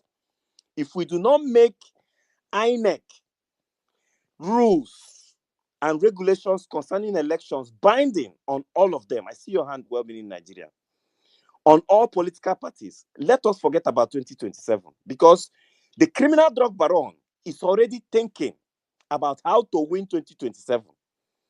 You and I also know right now that they are even considering extending the tenureship of the CJN just to make sure that Ariola continues to be CJN beyond 2027 so that he sits at the tribunal again. So INEC is the major problem Nigerians have right now, not the political parties. So long as we still have these rules where, these political parties can maneuver INEC and declare falsified results and, chase people away from polling units and declare results, and then you take it to court and the courts turn a blind eye. Forget Nigeria. Thank you very much. I yield the mic. All right, thank you very much, Justice. Sound point today. Actually, very sound point. All right, quickly, we'll just take Abdul Momo. Abdul Momo, are you there? Yeah, good evening. Good evening, all. Yeah, go ahead, bro. Good evening. Yeah, good Good evening. Go ahead, evening, can hear Ms. you. Emi Asadan. Good evening, Women in Nigeria. And good evening, Ms. Bolanle. My own contribution regarding the APC and Nigerian police, that is Nigerian police force. The truth is, there's one thing we need to understand about this administration. They've captured a lot of they've captured the security agency in Nigeria. When you talk about the Nigerian police force, the military, other sectors of the economy too. What this man is doing is he just want to weaken the strength of Nigerians. He know what he's doing. He know what he's planning. He knows the force of Nigerians. He know what Nigeria.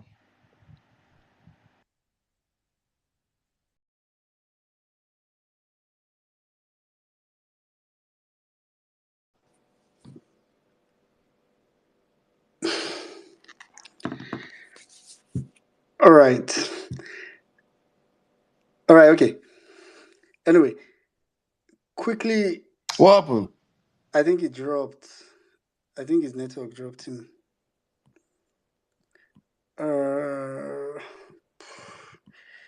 Anyway, quickly, let's go. Let's go. Abdul, you can request the mic if you are still around. Let's quickly go to Rita. Hopefully, before Rita's finished speaking, maybe you'll come back. I'm guessing you had a call. Rita, go ahead.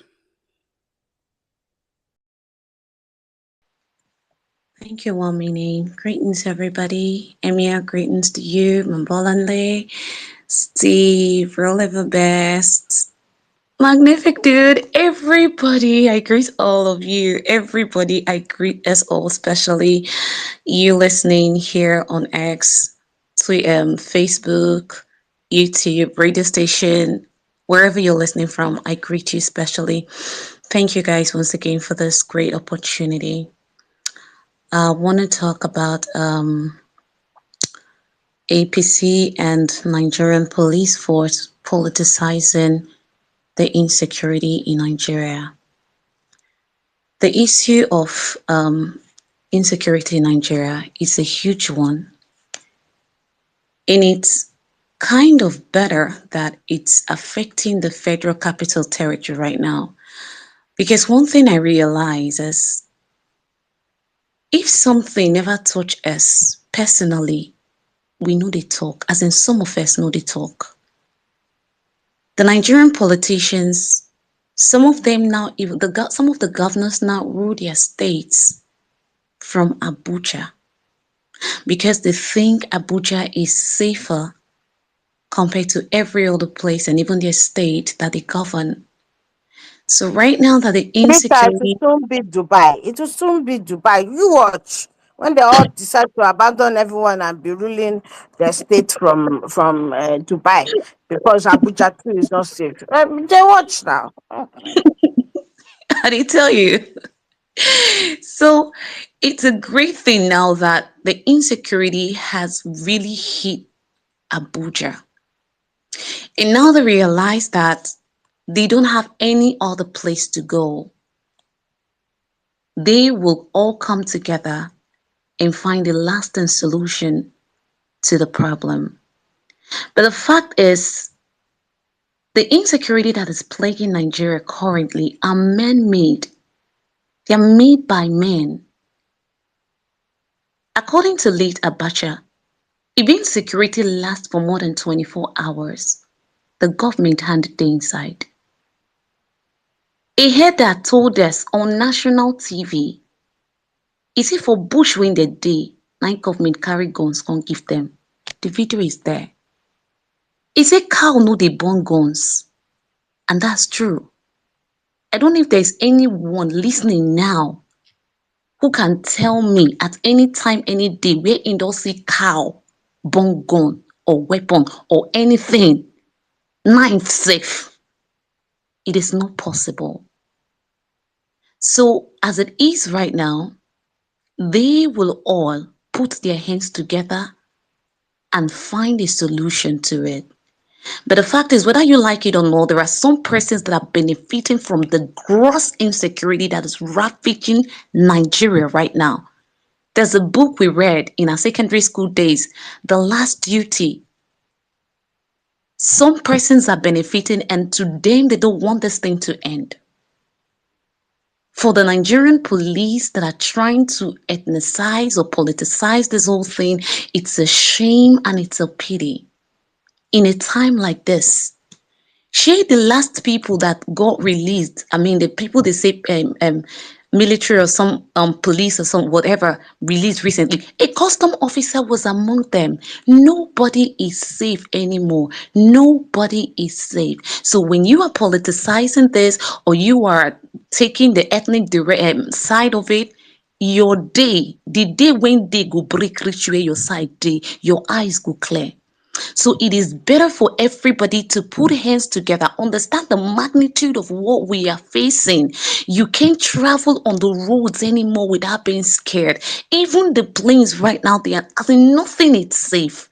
And then you want to play politics with the lives of fellow humans like you that are being killed, being kidnapped, going through a whole lot of things. Shady government don't reintegrate about, over 1,000 criminals, whereas the people they displaced, they are still in IDP camps, not having any idea where the next meal is coming from. I have never seen a government like APC government.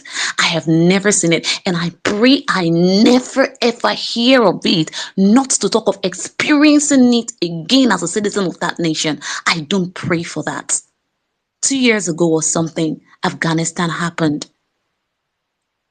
That was, according to the story, that was how they were reintegrating some fighters or something. They were bargaining.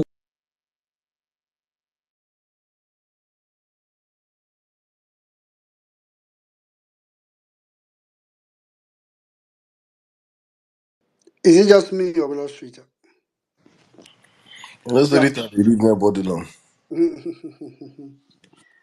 All right. Anyway, I think she was getting close to rounding up, which is a good place to actually roundabout. I was going to say, said I've never seen a government like APC government. I wanted to tell her why she has not seen a government like APC government. Actually, it's because APC government is not a government. Like what you call APC government in quote is not a government. It's actually a terrorist organization. I cannot emphasize it enough. I know, I know some people think, oh, it's banter, it's just bantering, it's normal now, it's just a drag, it's just a violence space. They are doing violence, this is not violence space talk. This is um this is me telling you facts. As in, this is on empirical evidence, like Saddam said earlier. This is not banter. If it was banter, I would have been telling you PDP is a terrorist party or this. Mm-mm. I mean, my state, Edo State, is currently being ruled by a useless governor from PDP. So I would have extended the grievance. If it was just me being trying to show grievance, I would have extended it to PDP. But like I said, PDP is a couple of greedy idiots in a political party, and it's okay to be a greedy idiot in politics. It's human. But APC is not a political party. APC is really a terrorist. Is that terrorist that beats you, then tries to pet you, pretends to pet you, and the process keep beating you. APC is evil. Know this and no peace. On that note, I'll just say thanks to everybody um, for coming around today. It has been quite a productive space. A lot of people have spoken very, very vehemently. I mean, we're supposed to. So I know Saddam earlier had mentioned, last week I'd said it. I know you had mentioned that, oh, okay, we're going to, round up by 12. But of course, like I said last week, Nigeria and Matano, they finish. And I really don't want people to be having space fatigue. A lot of people are doing, also some people have to do a lot of things. So it's why if you notice, there have been some kind of adjustment in the timing. I think the only reason why we get to stretch, why we've been stretching, because currently we are not like 52 minutes late from the normal time, but that's understandable for this period. That's why if you notice as well, I think Saddam now, for people that used to violence space, that at the beginning, um, the music plays for like 30 minutes normally, or even sometimes up to 35 minutes. But you notice that is slightly shorter now, so that we can have more time for people to also speak. Then, of course, normally there's a lot of host, co-host submission longer. So we've also made that a little bit shorter so that we can have more people speak as well, so that we can have a space that can be effective and efficient. That space can be short, but we make sure that people don't just come and talk for talking purpose, but talk for others to learn and others to feel motivated, for others to feel sane. Like I said, the obedience cycle is the only place where sanity is reigning now. But before I hand over to Saddam, I think Mommy B quickly wants to say something before we round up. So, Mommy B. Yeah, no vex. Jeez, I feel rather overwhelmed at the moment. Right. So here's the thing. I'm again asking for people who are in the UK, or if you have family in the UK, tell them about this protest on Saturday.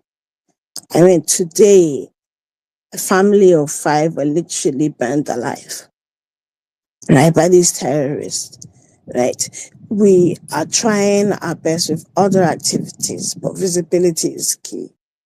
Don't say it is not because the person or the group being attacked is not the group you come from, or the ethnicity you come from, or the part in the country that you come from. Don't say that. I know it is cold in the UK. I more than anyone else know this. And I struggle as well as the next person. Right. But here's the thing. Nobody will come and spray you tear gas. Nobody will come and tell you you can't protest. Nobody will allow thugs to come and beat you up. Right? We have to make a sacrifice. And if you can't think of a more laudable sacrifice than that which you use as an opportunity to hold up your brothers and sisters when they cannot hold up themselves, then this protest is it. This is one of the activities. Please, please, please, make a reach out to me. My DM is only open to certain people. However, if you tag me, right, and it is specifically because you want to be involved, I will follow you, enter DM, and we'll do something. But silence is not an option right now. I mean, if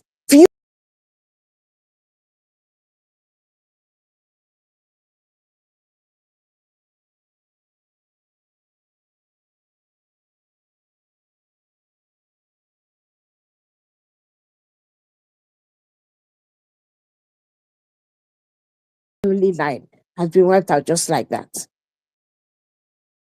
please join me on Saturday at Abuja House from 12 noon.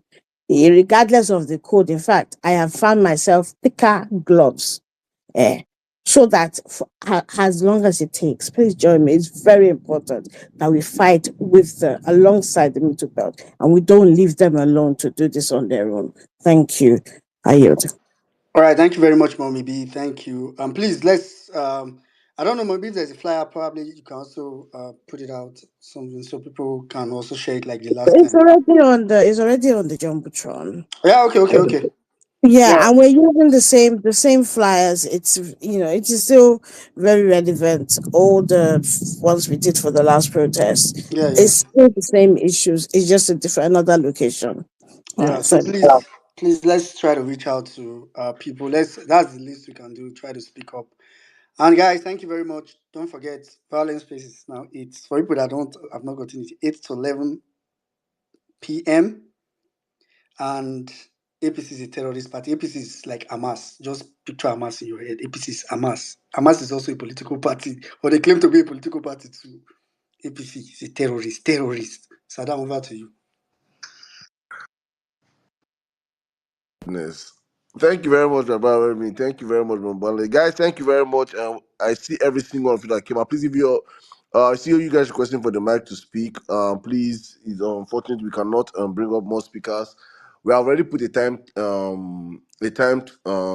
tag to these spaces from 8 p.m. to 11 p.m. Just that when we have more speakers, we try to make sure that we just accommodate as much as possible. So please, if you didn't get to speak to us, we always say on this platform, Nigerian Wahala no dey finish. We'll be back here, hopefully, God's willing, on Thursday, 8 p.m. to 11 p.m. also. So please, if you didn't speak today, I beg no vex, and it will reach you on Thursdays and on that day will come out again to speak. Thank you to all of you that have came out today. Please, guys, if you're in UK, do not forget what Bombolone is talking about on Saturday, the protest against what's happening in the Middle Belt. I think the problem I'm just so particularly I rarely talk about Plateau State issues because it give me PTSD because I grew up, I spent virtually most of my youth life in Plateau State. I am a victim of the crisis. I know how much I lost friends, lost relatives, lost investments in that same place. So personally, when I see all these things going up on the timeline, I just even know I can't say anything because for me, all it draws are bad and sad memories of a place of how Nigeria can be such a wonderful place, but with wicked people and with evil people with sinister agendas. And it's just unfortunate what our people in Middle Belt are passing through right now. So please, if you're in the United Kingdom, join up on Saturday. Our voices are very, very, very important, and that is why most people don't understand. For me, that is one of the reasons, one of the key reasons, very key reasons why I will be very, very, very, very against Biden come 2024, these elections. I will campaign for against it with my might and my chest. And I'm saying this all the time for those to everybody to understand my standpoint. If you are good, you're not good at holding political grudge, fine and good. If you're particularly benefiting from his government, fine and good. But for me and my household that are victims of what's happening in Nigeria today, I cannot in any sincerity sit down and forgive, or I can forgive but not forget what has happened and transpired in Nigeria. Why transpired right now in Nigeria? There's a single reason why the Nigeria has not been designated as one of the worst countries in the world. In fact, it was designated until Biden came and took it off the list. That single action alone, I'm not even going to come about how much he protected the criminal drug baron during the whole trial. We all saw. But for the single reason that he took Nigeria out of that list, for no reason, it's not as if the killings reduced. We lost more Nigerians in the past 8 years under Buhari than people have died in Syria, than people have died in Hamas, in Gaza. More Nigerians died that last period, and nothing was said. Some people enabled them, and it's unfortunate that for me as a person, that's just why I take my stand, and that's why I stand.